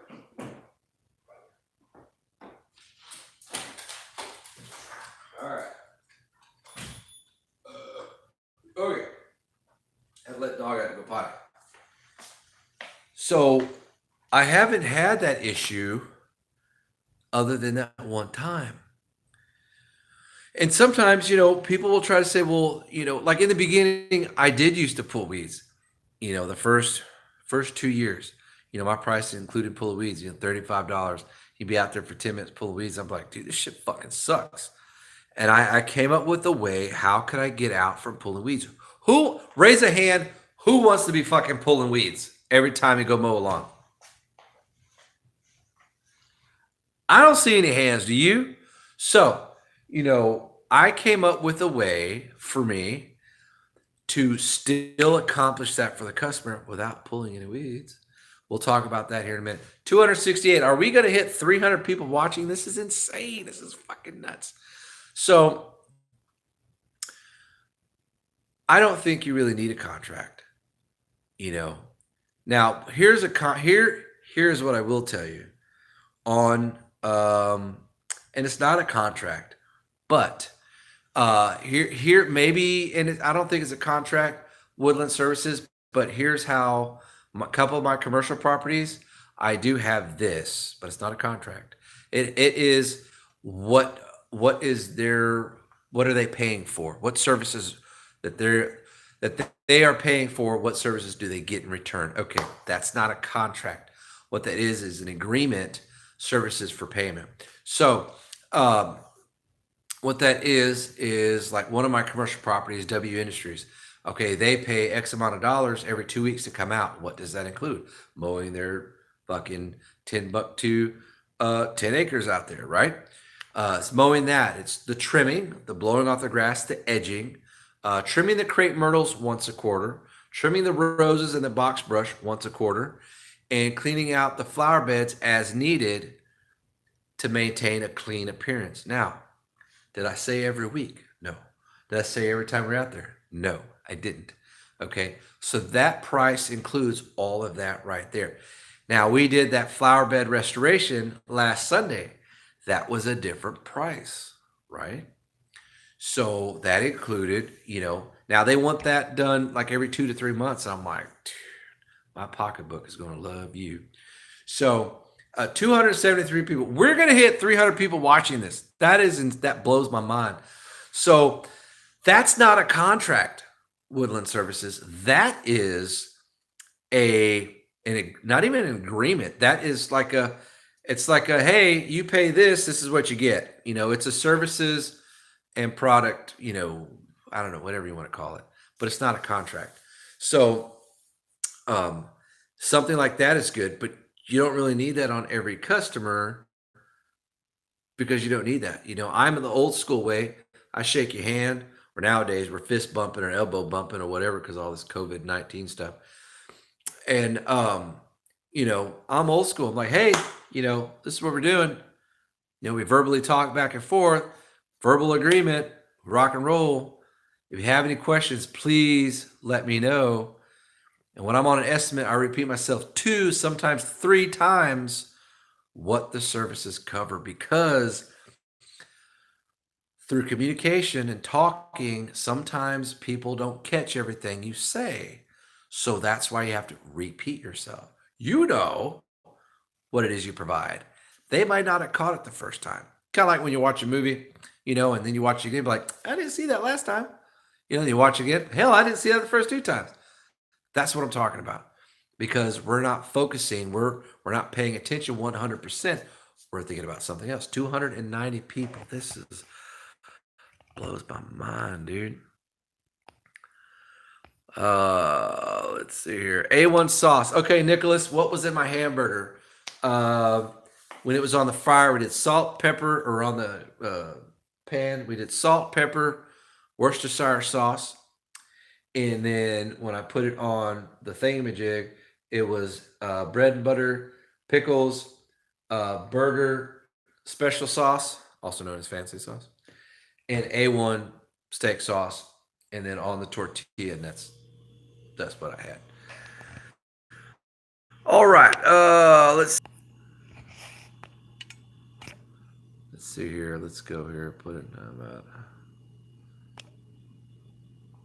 All right, let's see here. Hold on. This, not sure. I think this is a bot we have on here. Boom. Okay.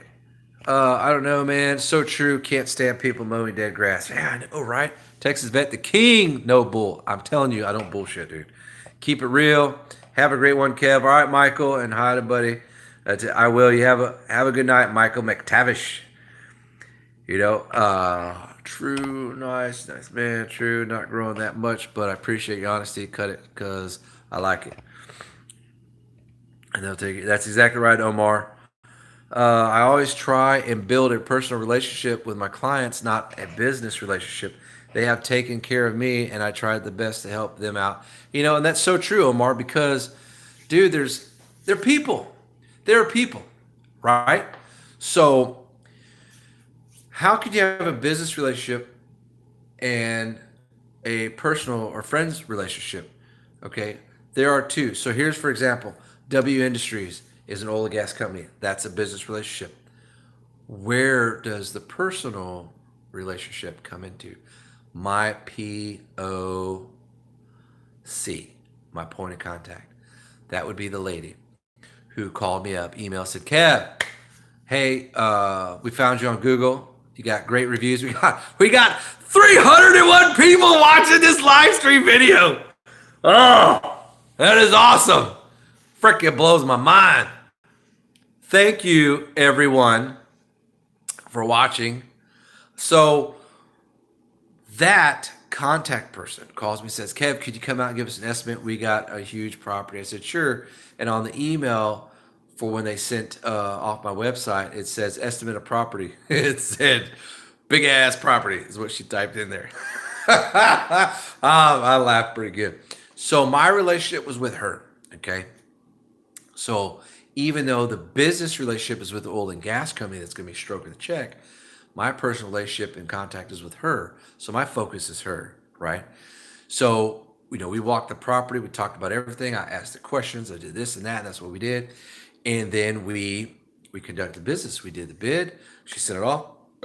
And, she's like, okay, well, hey, I told my boss, I go, I got a couple of different, companies here giving us bids, but I want to go with this guy because one, he's a veteran, which I thought was cool. So any of you guys out there who are veterans, guys and gals, who are veterans, you better put your shit out there and say, look, hey, we're veteran owned, we're veteran operated. Okay. Why wouldn't you want to do that? You're not asking for a handout. So if you're thinking that way, just put that out of your mind. Okay. Because you're not. You're proud to be a veteran, right? Right. So you're using that to your advantage. Why? Because people want to help veterans. There's a lot of people out there that appreciate and love veterans. And if they knew that you were a veteran, they just might have given you the business instead of the other guy, even though he was $5 cheaper. You see what I'm saying? So if you're a veteran, then you need to say, hey, we're veteran owned, we're veteran proud, we're this and that, whatever. Do that, and I guarantee you will get more business. Okay. And then when you do that, here's the other side of that. When you do that, you do your job the best you could do, and then you go a step further. Okay.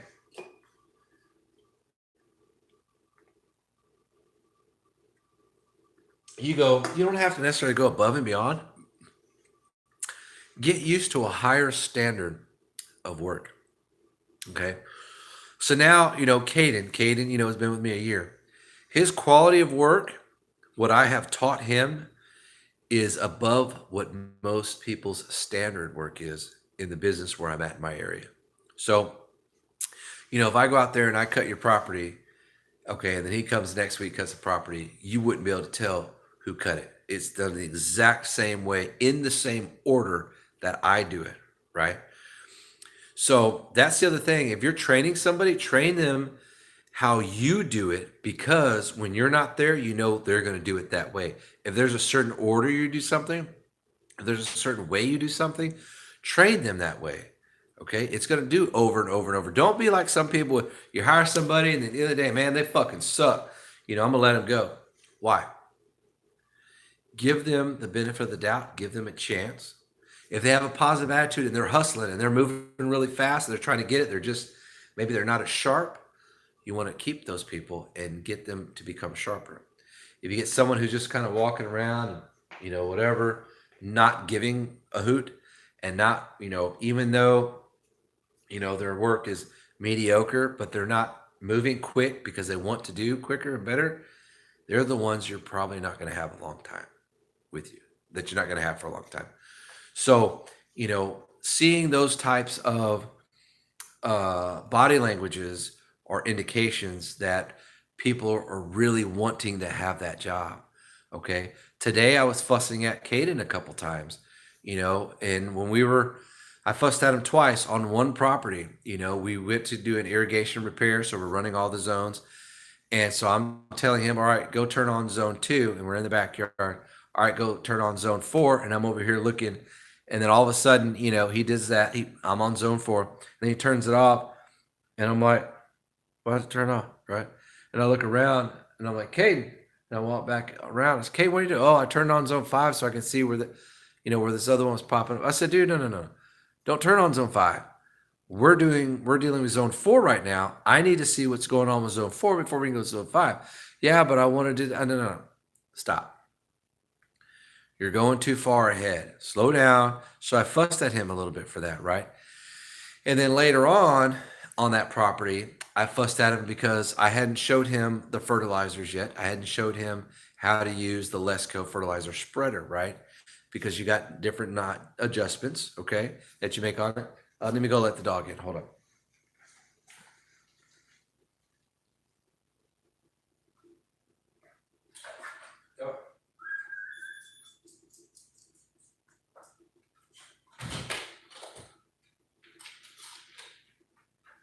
All right. So I turned around And he starts spreading everything. And I go, dude, whoa, whoa, whoa. What are you doing? Well, I've watched you do it 100 times. And I said, yeah, but I haven't showed you how to do stuff yet. I haven't taught you, you know, what number to make, what dial to set it on. I haven't taught you, you know, how wide this thing spreads. I hadn't taught you, you know, the amount of volume of spread you should see when you're looking down, you know, to know that it's dumping the right amount. And he's like, and he starts scratching his head. He goes, well, I said, okay. I said, dude, you just can't be doing what you want to do. I know you're a go-getter, and I know that, you know, you're what's that word? Um, you take um, initiative, you know, and I get that and I appreciate that. Said, but you have to slow down on some of the things I haven't taught you yet. And I said, so I don't even know where all have you spread. He goes, well, I went down there, I spread down the side of the house, and I spread coming back up. I said, okay, so you spread on top of another spread that was already there. He goes, yeah. I said, okay, well, first of all, you can't do that. I said, hopefully that doesn't burn their grass with the chemicals. He's like, oh, so you see what I'm saying? And I said, so you see, you can't just go and take off and do stuff yet until I say, okay, hey, look, now that I've trained you, you got the green light. See what I'm saying? So, you know, I fussed at him a little bit for that. And I said, now I don't even know how much, you know, of the fertilizers come off. Well, I've been watching down here. I've been listening to it. Listen, but have you been watching? Oh, no, I've been listening to it hit the grass. I said, okay, well, you have to look for a certain volume amount that's coming out. And I said, and the fertilizer is a little wet, so it's gumming up at the opening, you know, of it kind of coming out. I said, so I'm going to open it up a little bit more so those chunks can come out, and I'm, you know, picking it up and kind of, you know, doing that right there, shaking it up. And I should have just got the other bag, which was at the house, but I mean, it was fine. Anyway, so I fussed at it for that. And then, you know, when I'm working on the actuator and the valve on one of the sprinkler zones, you know, I'm sitting there on the ground, I'm tinkering with it, you know, and I said, hey, go get this or get that truck. And he just turned around, he's walking. I said, dude, I pay you $15 an hour. I would like for you to hurry up. I said, we can go back down to 10 if you want. Anyways, and so, you know, get him to move a little quicker. And, you know, he was getting to where, you know, he talks back a little bit. It's not really talking back. It's, you know, suggestive thinking, you know, on his part. And I do want that because I'm training Caden to do things as if I was there doing it. And to do that, you have to be patient. To be a good leader, you have to be patient, and you have to know how to train. And, you know, I try to let him do things on his own. So it's, hey, here, go over here and do this. I don't know how. Well, try to figure it out first. And if you can't figure it out, then come let me know. A lot of times he can figure it out on his own. Or, you know, he'll get going what he think it is, and I'll come over there and say, hey, you know, I said, you're close. Do this, this, and this, and then you're good to go. It's like, oh, okay. So to me, that's a lot of fun, you know, to help people out like that. And I'm just reinvesting into the business, and it's giving him a job, and it's teaching him and learning, you know, he's learning more things. And then he's taking that knowledge with him because eventually, you know, he'll be running the truck. Eventually, you know, he's going to be doing all these different things, you know, and I want him to do that so I can go off and do other things, right? All right, let's see here. Almost 200 viewers. Let's go. Yeah, right. That was like 11:48. We're almost 400 viewers. That is insane. Sign in and get your panties in a bunch, right? Oh, shoot, you got the 200. Man, 200. I got 382 right now.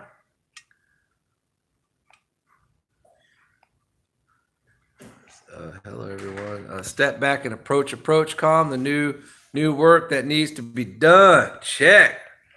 Those apps, nice. There's a lot. Have a good one, Kevin. All right, buddy. Take care. Texas Vet, I liked when you talk to the customers about new add-on. It's so difficult, but you show us how. I'm telling you, dude, the only way to get past, you know, Nicholas is talking about, I just let you inside. Why do you want to go outside? We're talking to the dog here. No, go lay down. In the middle of the night, she'll wake me up, and I'll sit up. Go lay down. I'll get like another 3 hours out of her sleep. So, anyways, the only way for you guys who were a little nervous, you know, about talking to customers, and, you know, maybe you're in your first year, right? and you're talking to them over the phone, and you start talking about price, which it's kind of a little, I don't know. You talk to them and say, okay, well, you're looking at $40 to cut your grass. They're going to say $40. It's a lot of money. Okay, well, how about 30? Okay, I was fine with 40, but you said 30. We can go with 30. And then you're like, shit. So, overcoming fear and overcoming objection are two different things, right?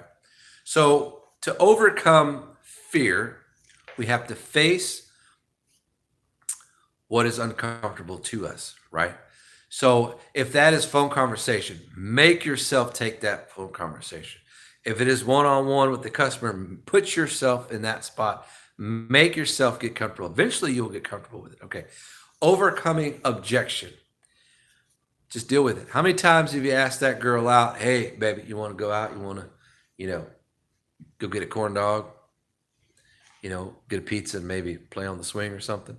How many times have you asked her that? How many times, for those of you married, how many times you asked your wife maybe to be in a relationship with you? Or how many times you asked your wife to marry you before finally she said yes? You see, think about it this way. There's certain things that we all want, male and female, and we will ask that thing over and over and over and over until we get the answer that we want, right? Okay. So, but yet we can't go knock on a door and say, hey, we noticed you got the Serengeti growing in your front yard. We're next door mowing the grass. We're here. We could cut your grass. We give you guys a good deal. Even if it's a one-time cut, that's okay. That would at least help you out. What do you think? Okay. They could be like, yeah, how much? Or no, that's okay. We're going to cut it tomorrow. Okay, cool. That rejection, right, will eventually sets into your mind. And then what happens? You don't want to go because you already know the answer. No, you don't. You think you know the answer because, you've been rejected so many times. But when you go and you're like, you know what? There's so many no's before you get a yes. So if you think positive that way, chances are you get it. So if you show up, knock on the door, yeah, we're here, we're doing lawn service next door, and wonder if you might need lawn service because your grass is kind of tall. Okay, that's okay, cool, right? We all have different ways we talk to customers. There's no right or wrong. There's maybe some that are more favorable ways than others, right? So you knock on the door. Hey, Mr. Customer, I'm Kevin. I'm with Texas Veteran Lawn Service, and we are cutting the property next door. We noticed your grass is kind of high, and while we're here, we could cut yours too. If you are interested, we can give you a good price on that. Okay, they may say, yeah, how much? Well, to get you fixed up today, I don't know what the backyard looks like. Is it just as tall as the front, or big or small, or tall or short? Oh, yeah, it's about the same, maybe a little bit taller, which is like everybody's backyard, right? Okay, we're looking at, $50, because it's pretty tall. Then after that, if you want a regular service, like these folks next door, you're looking at just 40, right? Okay, to get to that point, look, we're at 400 people. To get to that point takes time and practice and confidence that you have to build in yourself, right? Because it's the fear of rejection that prevents you from getting to that point. So if you tell yourself, like you ask this girl out, man, you really want to go out with this girl? She's hot. You know what I'm saying? How many times you got to ask her out before she says yes, or finally she slaps you and says no, and then you're like, okay, fuck, I guess no means no. But either way, I guarantee it's probably more than 3 times, right?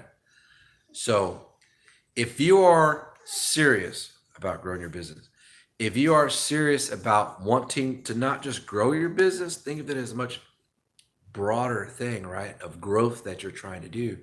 You want to get better at a lot of things. You want to get better, and then you want to become more efficient, right? So we become more efficient. How? By doing things over and over and over again and become quicker at it. Or maybe we learn a way we cut a corner, but not in the negative sense. We cut a corner like, oh, well, shit, that's so much faster if we do it that way. See what I'm saying?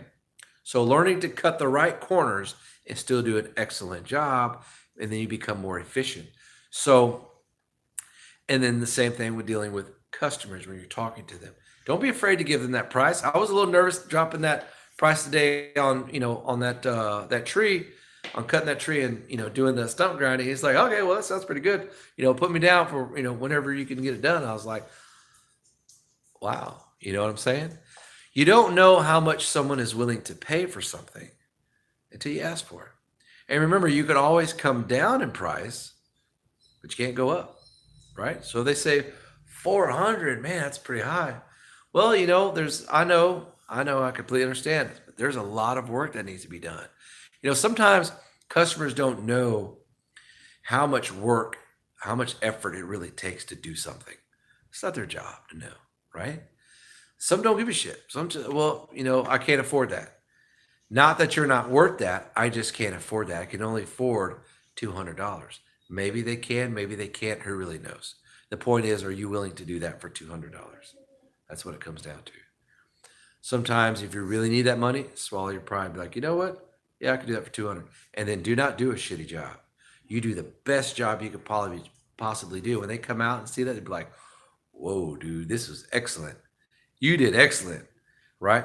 I don't know how many times, probably 3 or 4 times, I've done a cleanup job and I would quote them on a price and it would be like, say, $100, $200. Like they come out, even they told me in the beginning I could only afford this much, and I would come down to that price, and I would go above and beyond and just make that shit look awesome, and they would come out and be like, "This is incredible.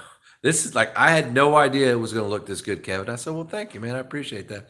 I really enjoyed, getting it cleaned up, and it does look pretty good, and it's great. And I appreciate the business." I can tell you on one hand, and almost all 5 fingers, someone had paid me $50 to $100 more than what the original estimate was to do the property because I did such a badass job. And if you do it like that on everything, you're going to build a name for yourself. People are going to know the quality of work you have. And then you ask for those reviews online, they're going to see that. Then that type of quality of work does what? It becomes a standard, and you set that as your standard. That hey, our standard is top-notch care, is top-notch awesomeness, and I don't mean like Brian with top-notch lawn care. I'm saying like top quality is what I'm getting at. That's our type of quality that we do is up here. You know what I'm saying? And when you do that with every type of job, leaf cleanup, flower beds, whatever, then it becomes your standard. You're so used to doing it that way, you don't know how to do it any less. It may take a little longer, take a few extra steps. Fucking do it anyways. Because you will not only get paid to do that, you will reap the benefits down the road if you do it time and time and time again. Anything worth having is worth putting time into. Okay. So just remember that when you're building your company, it's not just about, I want to build my company, I want more customers. You have to think bigger than that, right? There's so many moving pieces that are all interconnected to each other like a network. That's so important. You can't succeed without this or with that or without that. You can have more customers. Anybody can have more customers, but eventually you're going to start dropping in numbers. So how can you grow bigger, keep those same customers happy and do everything and get even bigger? Let's get some more over here. Let's get some more over here. Let's get some more over here. You see what I'm saying? There's a lot of moving pieces. Okay, on your break, I don't know what you do. You spoke yours. I don't know what that is. Change my last name. What did I tell you? Do what I tell you was spoken. I don't know.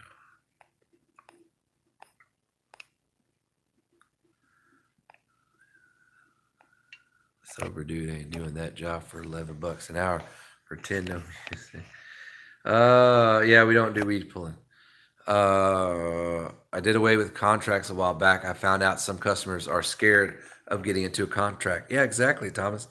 You don't need contracts. You can have, what I think is important is like what I said earlier. It's not a contract. Here, let's take this estimate, okay, this invoice. You're going to pay $50, and these are the services we're going to do for you. It's not a contract. It's an agreement for services for this price, but it's not a contract. See what I'm saying? So you're still accomplishing what you want to, but it's not a contract.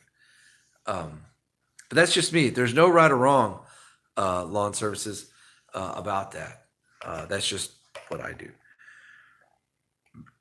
Yeah, I know that. Insane Nevo of sound. Get beautiful women to pull weeds from my box. I like that. Texas Bet, I'm glad I was hers today on COVID-19. I'm good to go to work tomorrow and do my best. Right. Here's the thing. Well, yeah, we've all been tested. We were tested yesterday. Or no, we were tested last week, so we're good to go. Oh, really? Were you tested the day after you were tested? No, why? Well, because you could have caught it after that. You might as well get fucking tested every day. What's the point of getting tested if you're not going to get tested every day? I'm just saying. Pay out your check for the uniform too. I get to fire you if you late, not drink or smoke. I don't know what that is. Do you hire Americans? Do I hire Americans? I don't really understand that question.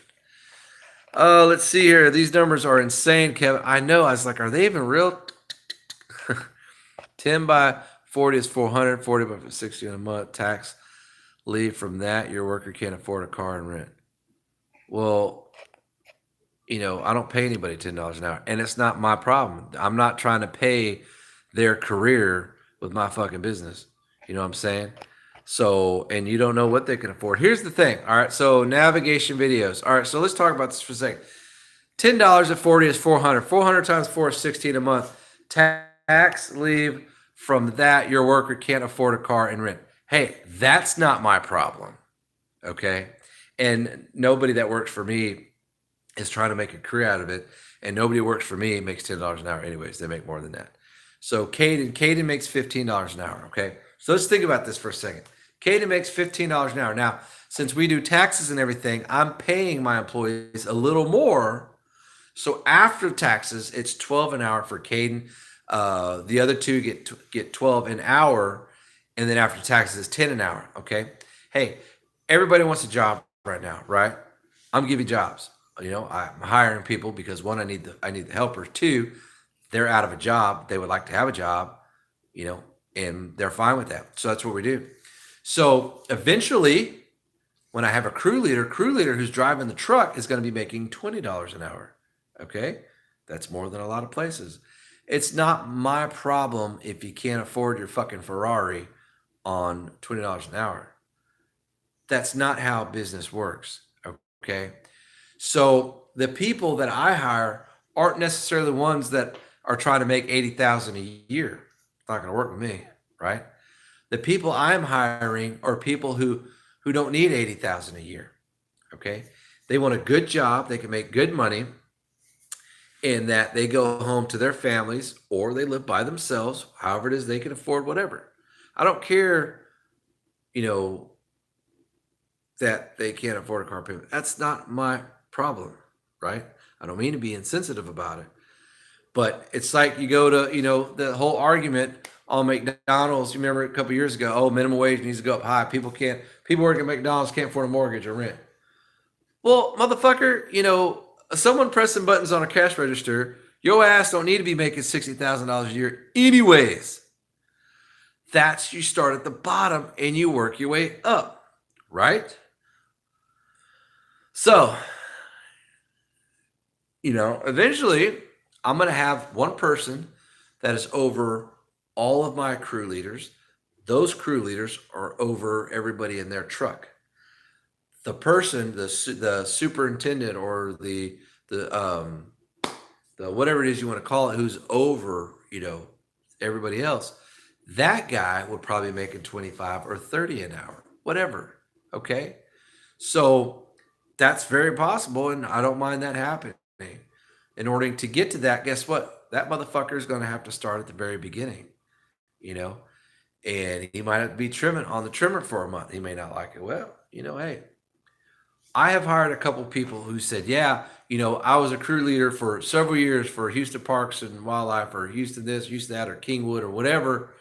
I know how to do a trimmer. I'm excellent on trimmer. And, I know how to get the job done and, make the guys do this and that. I know what to look for. Okay. Motherfucker was full of shit. Both of them were. Okay. And they didn't know how to use a trimmer. It was awful. And I'm like, okay, well, you're not as good as you think you are. You definitely were not a crew leader. If you did, you fucking sucked at it because you don't really know what you're doing. And then you lied about cleaning out the gutter, right? So we won't go into that story. But anyways, so you know, you have to start somewhere. You're providing a job to somebody who really needs one and wants one. And if that person has a wife and that wife is working and all they need is that extra 1,600 a month, hey, you just help them out. Or maybe, yeah, I really need to be at 2,000, but I'm gonna take the 16 because that's more than what I'm getting right now. And maybe I can work really good, get better, and get up into that $2,000 range. You sure as hell can. You see what I'm saying? You can't just give shit away. That's not how it works.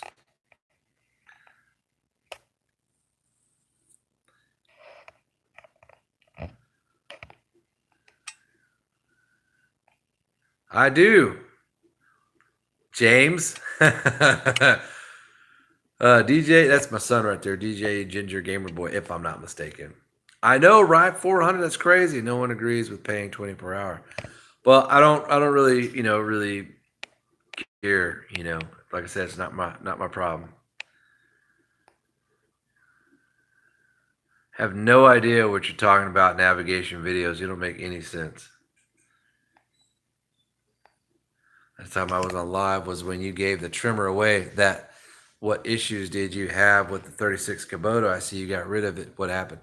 Jacob, I got rid of a lot of shit if the last time you were online was when I had the trimmer giveaway, that was a long time ago. A lot has happened since then. So, bro, that slavery, it's only you to get rich and people. Motherfucker, you don't even know what you're talking about. So, all right, Mr. Navigation our videos. You obviously don't know how businesses ran. So,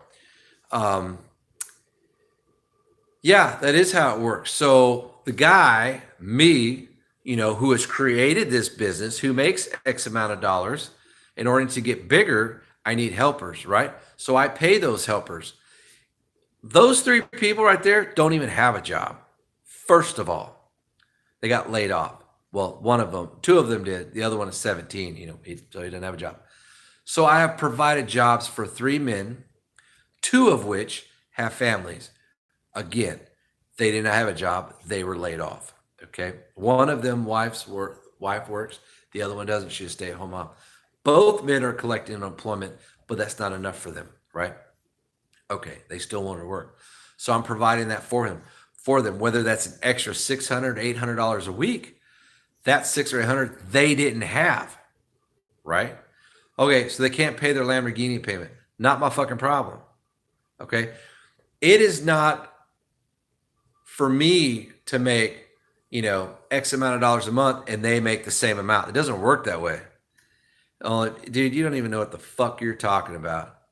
The whole town. You're so stupid, dude. We're blocking your ass because you're dumb as shit. You have no idea what you're talking about. Oh, this guy.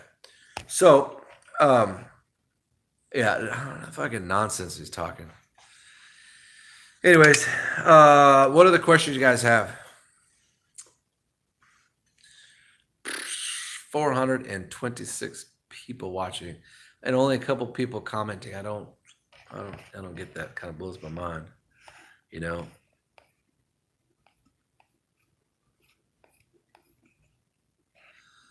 What are the words? Oh, here we go. Well, I'm at the bottom here.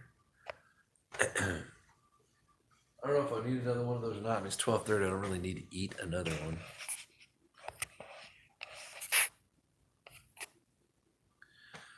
Oh, here we go. Oh, the block off plate you made for the Kubota. Any downsides of that? Oh, the vintage chute blocker. That worked out pretty good. Do you have the 1099? Any of your guys? No, it was 1099, Danny. We do.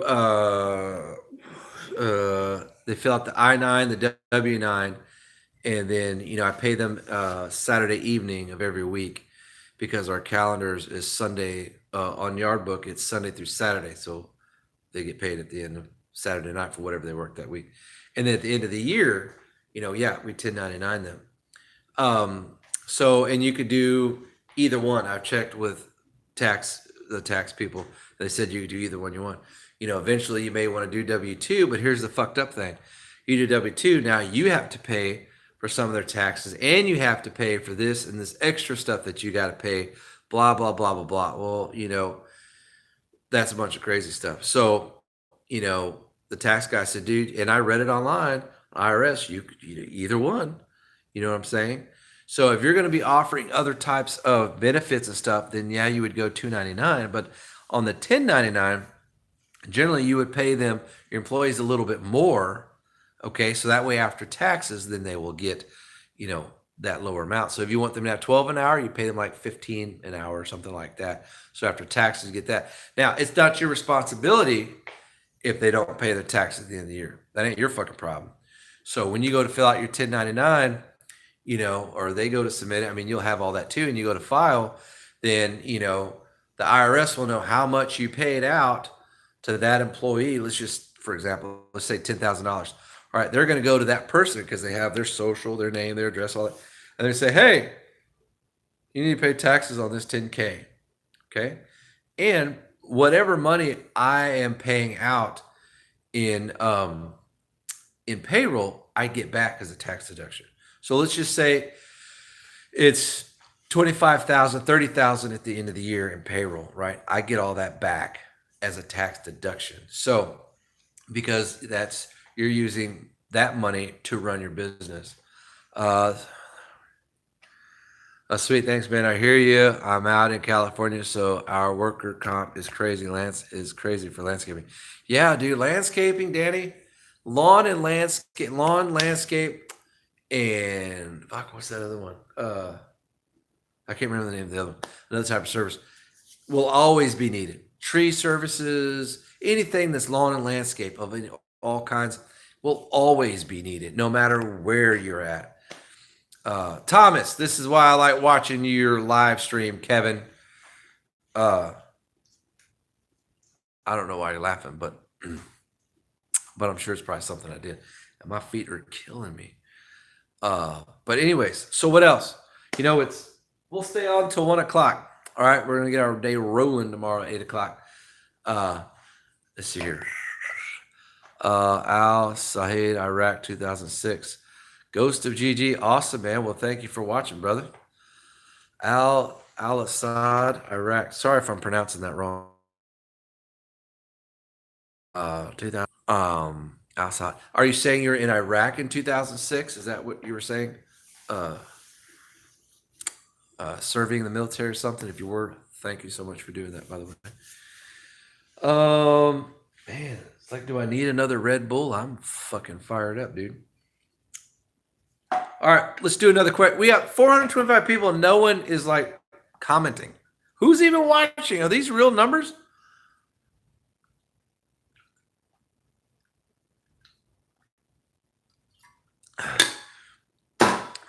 Hey, man, hearing that you are going to get offline at 1 reminds me of when I was working.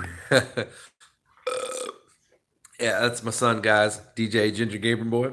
My oldest son, by the way, because I do have a younger one. You guys can say hi to him. He's 16.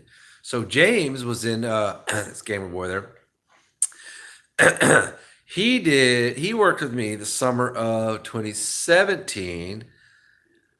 Yeah, I agree, Thomas. Funny you should mention Red Bull. There's a couple of videos that James did on my YouTube channel where he did the edging and the trimming, riding on the mower. We had, a couple of different things and pretty fun videos. He did really good. So, anyways, maybe after all this COVID-19 jazz, you can come hang out with us and work with us for a little bit and, go fishing, go to shooting range or whatever, James. So anyways, yeah, so 1 o'clock, we're probably going to shut it down because I do got to get my beauty sleep. We're getting up at 8. I started to get the guy started at 7 every day, but we get started at 8 now. That 1 hour really doesn't make a huge difference. That 1 hour you can make up any time during the day is what I've noticed. You can stay a little later. You can cut down on a few things, a few minutes here, a few minutes there, and all that ends up being an hour. So we would get rolling. I don't know how many times it's 7. And we're gonna get done earlier. We're gonna get done early, and we never get done early. So starting an hour early doesn't even matter. And starting an hour later, you still get done at the same time. This is over. I'm gonna spend some summertime at your place. I'd like to work with you again while I'm there. Oh well, absolutely, buddy. Absolutely. We'll tear it up. You'll get to hopefully we get some dirt work. Then you come out and use the excavator and the big mowers and all the stuff we're doing. Kevin, all you have to do is take that Bill Gates shot and no COVID. Well, how about I have no COVID now? You know what I'm saying? Here's how I look at it. All that protection that people are doing, all the whatever it is they're doing, if you're destined to get it, you're going to get it anyways. Just like no matter what, when it's your time to go, it's your time to go. You can try to run and hide from it, but when it's your time to go, it's your time to go.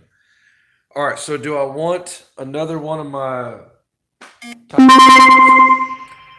Let's see here.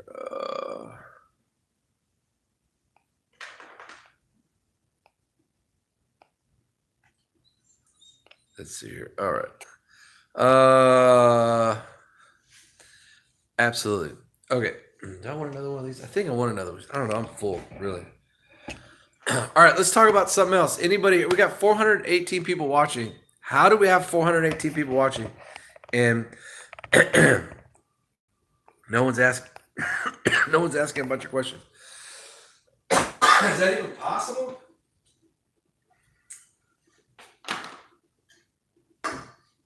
We're gonna do one more, even though I shouldn't. We'll burn it off tomorrow.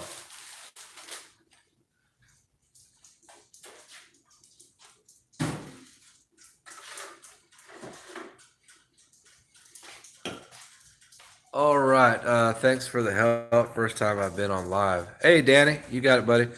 Nah, bro. One Red Bull is enough for night. Well, yeah, but I mean, yeah, I don't need another Red Bull. Another Red Bull for sure.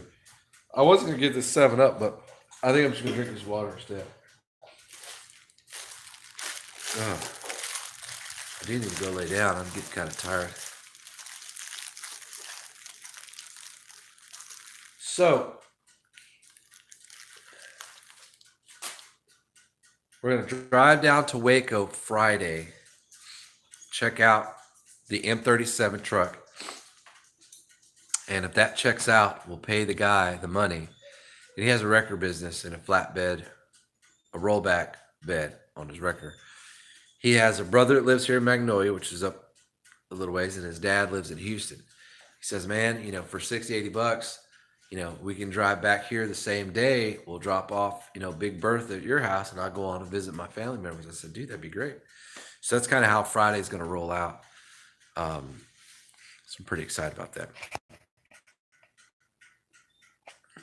Looking to grab a 36 stand-on this week. Do you have a stand-on for your business? I do, Danny. Stand-on is all we use, actually. Dory, hush. We've had stand-ons, we've had sit-downs, we've had walk-behinds, we've had everything. So stand-on mowers is what we use. Ferris is the brand that we carry. So we have a Z1, a Z2, and a Z3. 36-inch, a 60-inch, and a 72-inch. So that is what we do. Elite Lawn Care Specialists. What marketing do you do? Facebook, Google, etc. Well, I do have a Facebook page. No one ever fucking goes on it, but it just sits there. I don't do any activity on it, but no one contacts me on there either. I do have Google Business.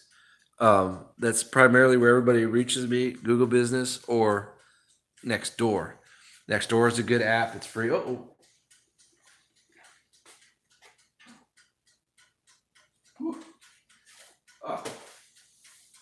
Hot whoopee cushion. Woo. Google Business. I do have a profile. I have a profile on Nextdoor, profile on Angie's List, profile on Facebook, Instagram, but I don't market that. YouTube, I don't market that. I don't really market anything. The Google business is just a place where people can leave reviews. I do have a website, uh, and people can email me off that. I have pictures uploaded on there. So those are a couple of things there that very, very cheap that bring a lot of money to the table for you. Dog, I really wish you would stop whining. You bring her inside for 5 minutes, and she wants to go outside again. Go outside for 5 minutes, and she wants to come inside.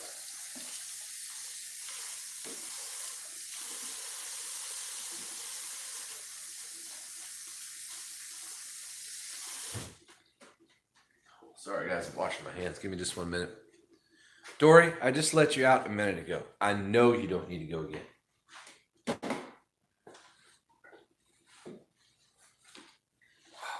Water in my face.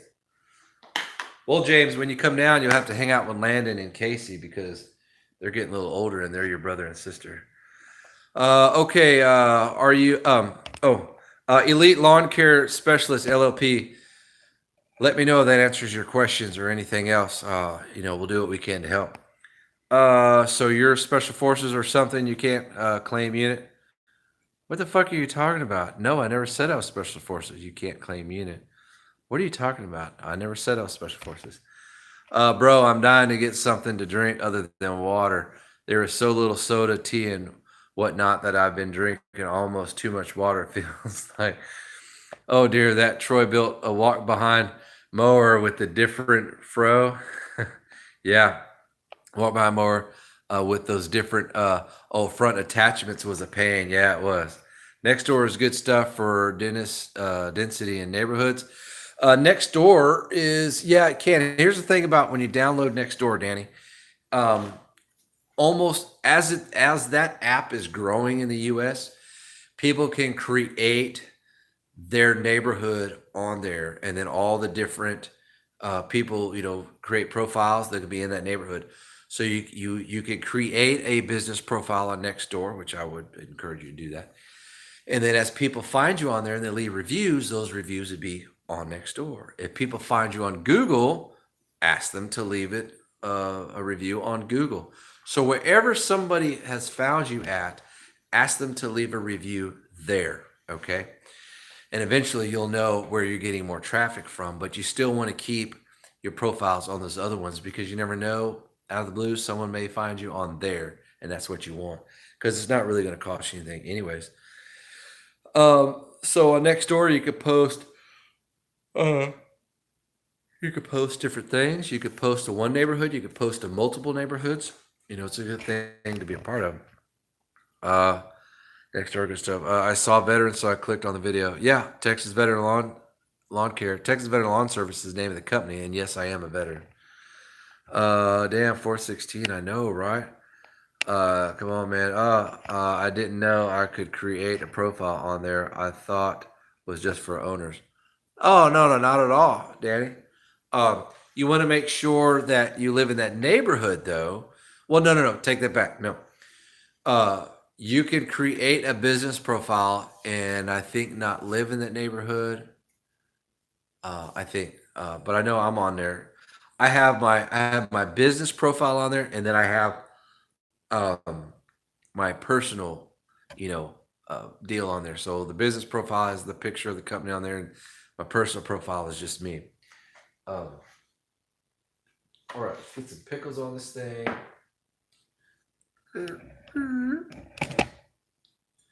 422 people. That blows my mind. I don't even, it's like, are those numbers even real?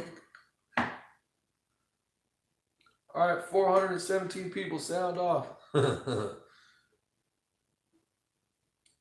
Sound off, yeah. Okay.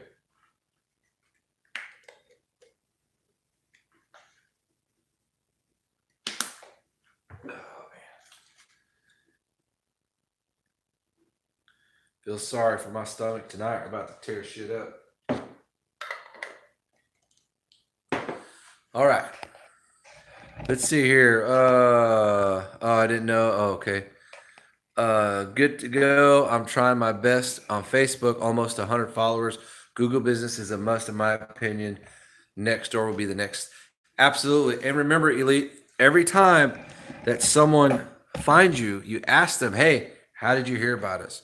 And then you ask them, hey, when you get a chance, can you leave a review? Let's just say it's next door. Can you leave a review on next door so other folks in the community can find good lawn and landscape service? And they're gonna be like, yeah, sure, no problem. And I normally wait about a week, and if they haven't posted anything, I remind them one more time, and then after that, I don't remind them. Either they forgot or they just don't want to do it or whatever, and that's fine.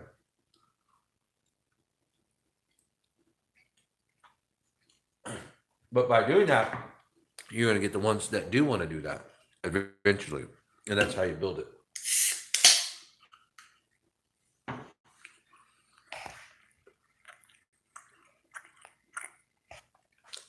We were on Yelp.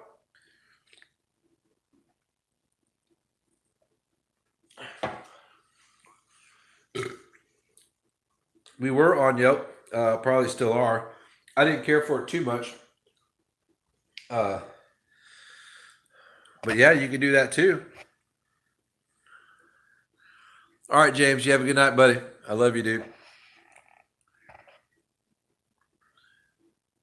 Well, when Yelp calls me, Elite Lawn Care, I actually have that number on block, so I never get their phone calls anymore.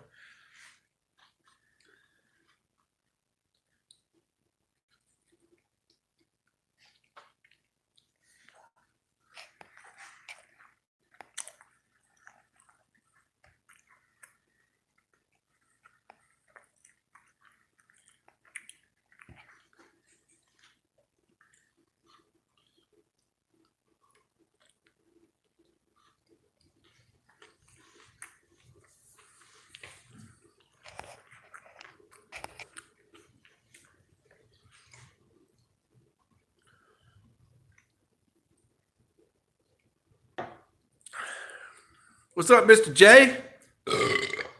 Well, we cooked hamburgers on the stove, and then we put them in warmed up tortilla with some A1 steak sauce, some bread and butter, pickles, slices, and some burger special sauce.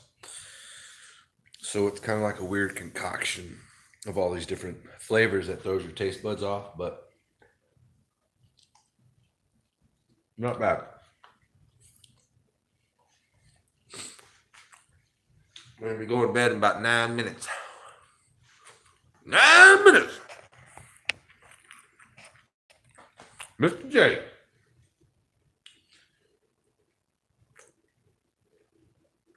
Still blows my mind. 416 people watching this.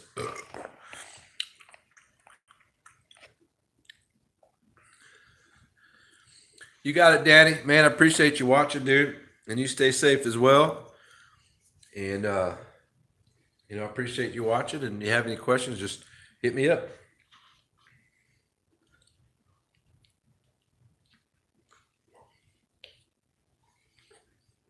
Mm-hmm. I think we're gonna get off here in a minute. Barbecue does sound good, right, Texas? What place do you like to get barbecue from?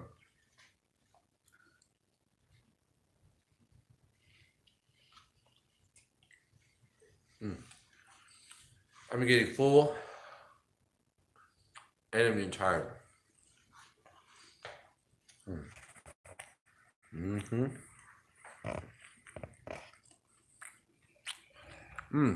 Mr. J. The size of the string, the most common size that pros use is probably I think it's 90, 95. Most common one. But it's not necessarily the type as the kind, you know. There's so many good lines of trimmer line out there.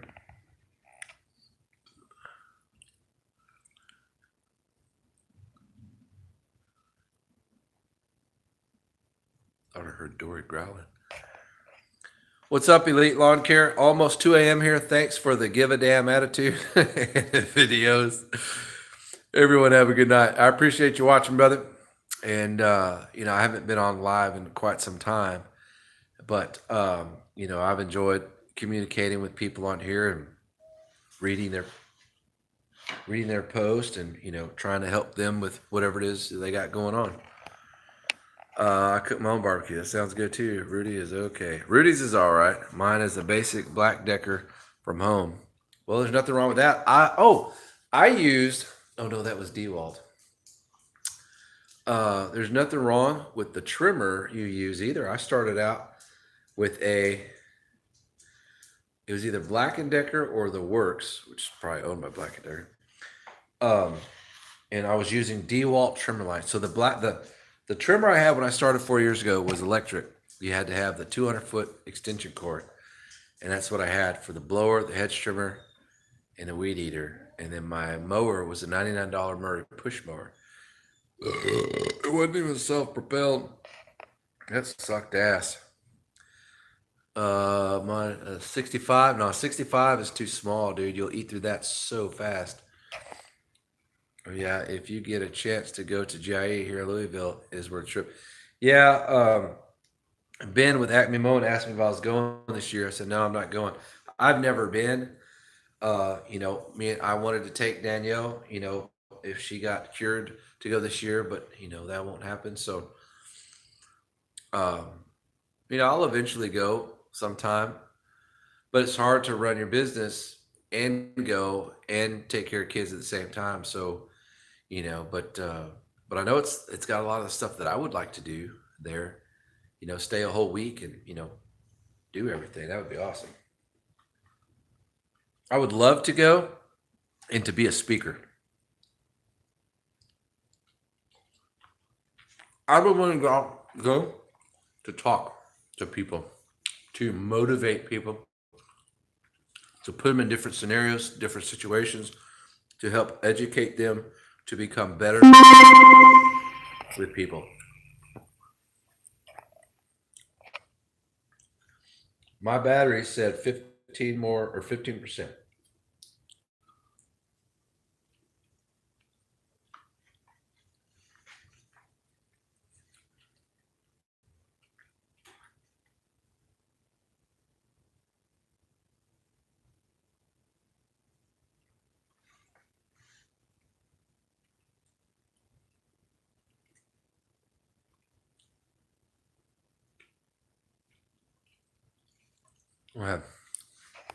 Well, what brand of trimmer line do you use, Kevin? I was using the Diamond brand, but then switched. Okay, well, I like Black Diamond from Echo.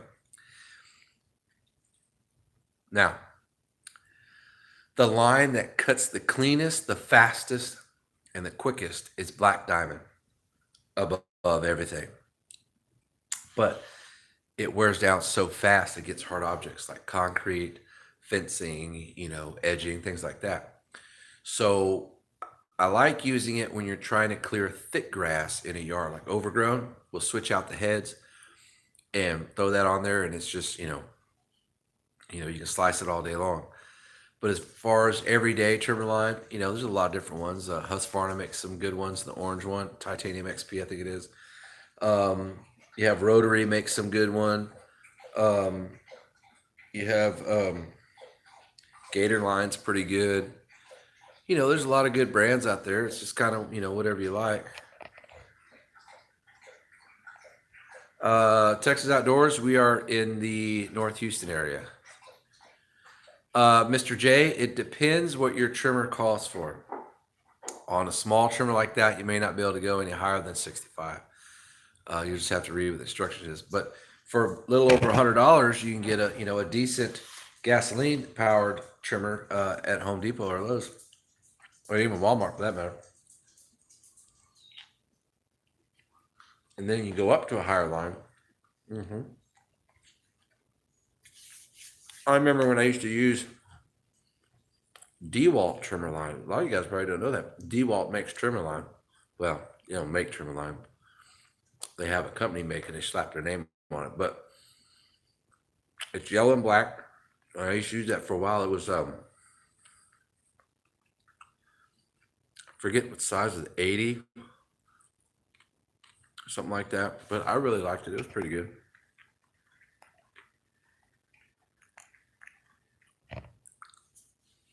We've had steel weed eaters. We have Echoes. We had Huskies.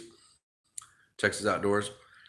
I got away from Echo. I got my steel PAS I'm going to be getting rid of. We had all steel FS94Rs. Had them for a season. Did not like it. Got rid of all of them. Went back to Husky. We roll the Husky 525 or the 529 now. Oh, really good. Super lightweight, very powerful. Yeah. I'm getting tired.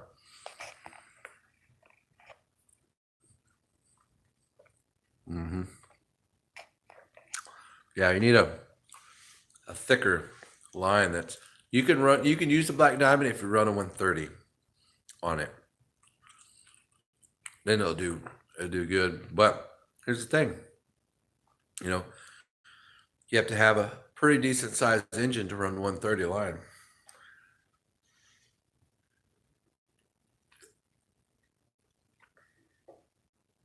Or maybe it's 120 or 125. I forget what the numbers are. I don't know. Well, we're probably going to get out of here, guys. 394 people watching. It's 1 o'clock. I'm ready to go sleep. I'm going to get up tomorrow. Get my coffee, tend to the dog. I still got to brush my teeth. Get all the food out of my teeth so I can go to sleep. So, yeah, we got, I forget who it was that said, man, you got a full-on beard. Yeah, we're getting there. It's 5 o'clock shadow. Shit, I have this grown by 2 o'clock. How do you, for the PS, how to rewrite that, Thomas? Because I don't understand what that means.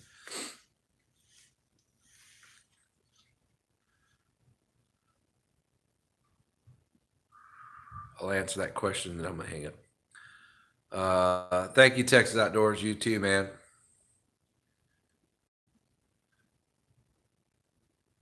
Yeah, I'm so ready to go to sleep.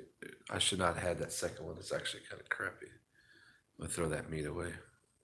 I cooked 4 hamburgers. But Thomas, re-ask that question. It says, how do you for the PS? I think you're missing a word, but I don't know what you're trying to say. While you're doing that, I want to put this stuff up real quick.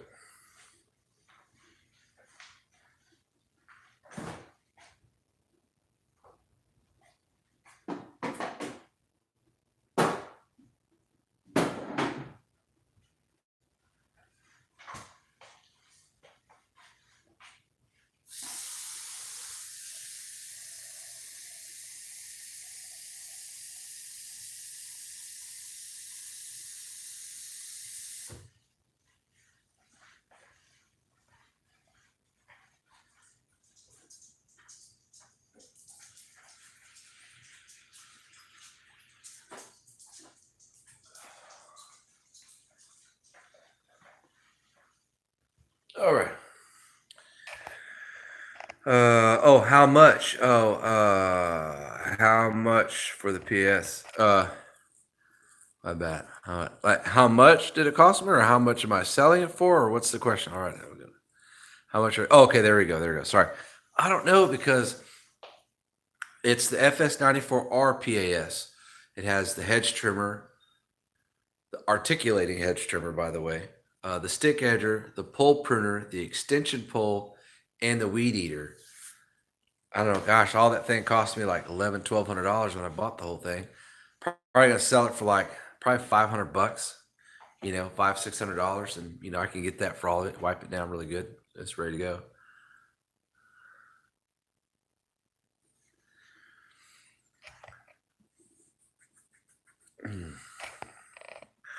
Okay, guys, I'm going to go to bed because I'm tired, and I appreciate everybody watching and talking and communicating.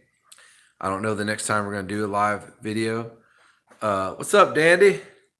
We're about to get off, though. Dandy Lawn and Maintenance. I like that name. That's a good name. So, it's like, hello, sir. Good night, sir. Anyways, I appreciate everybody watching. I can't believe we had up to like a 450, 430 people watching. That just That blows my mind. And the last time I did live video, of anything important, we only had like 30 something people. But anyways, I appreciate all you people out there, all you folks. Continue to work hard, doing your business, working your regular jobs, as well as doing lawn and landscape or whatever it is that you're doing.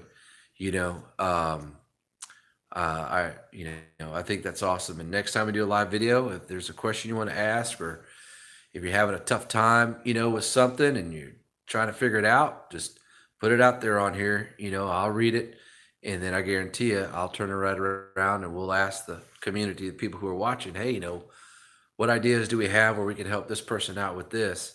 And I like to help people out and bring other people together to help other people too. So, because there's always somebody who's got a solution, and a lot of times, they've been there, and you want to use that type of information to help you grow. So, other than that, you guys have a good night. I appreciate every one of you guys. Get some good rest, and we'll talk to you later.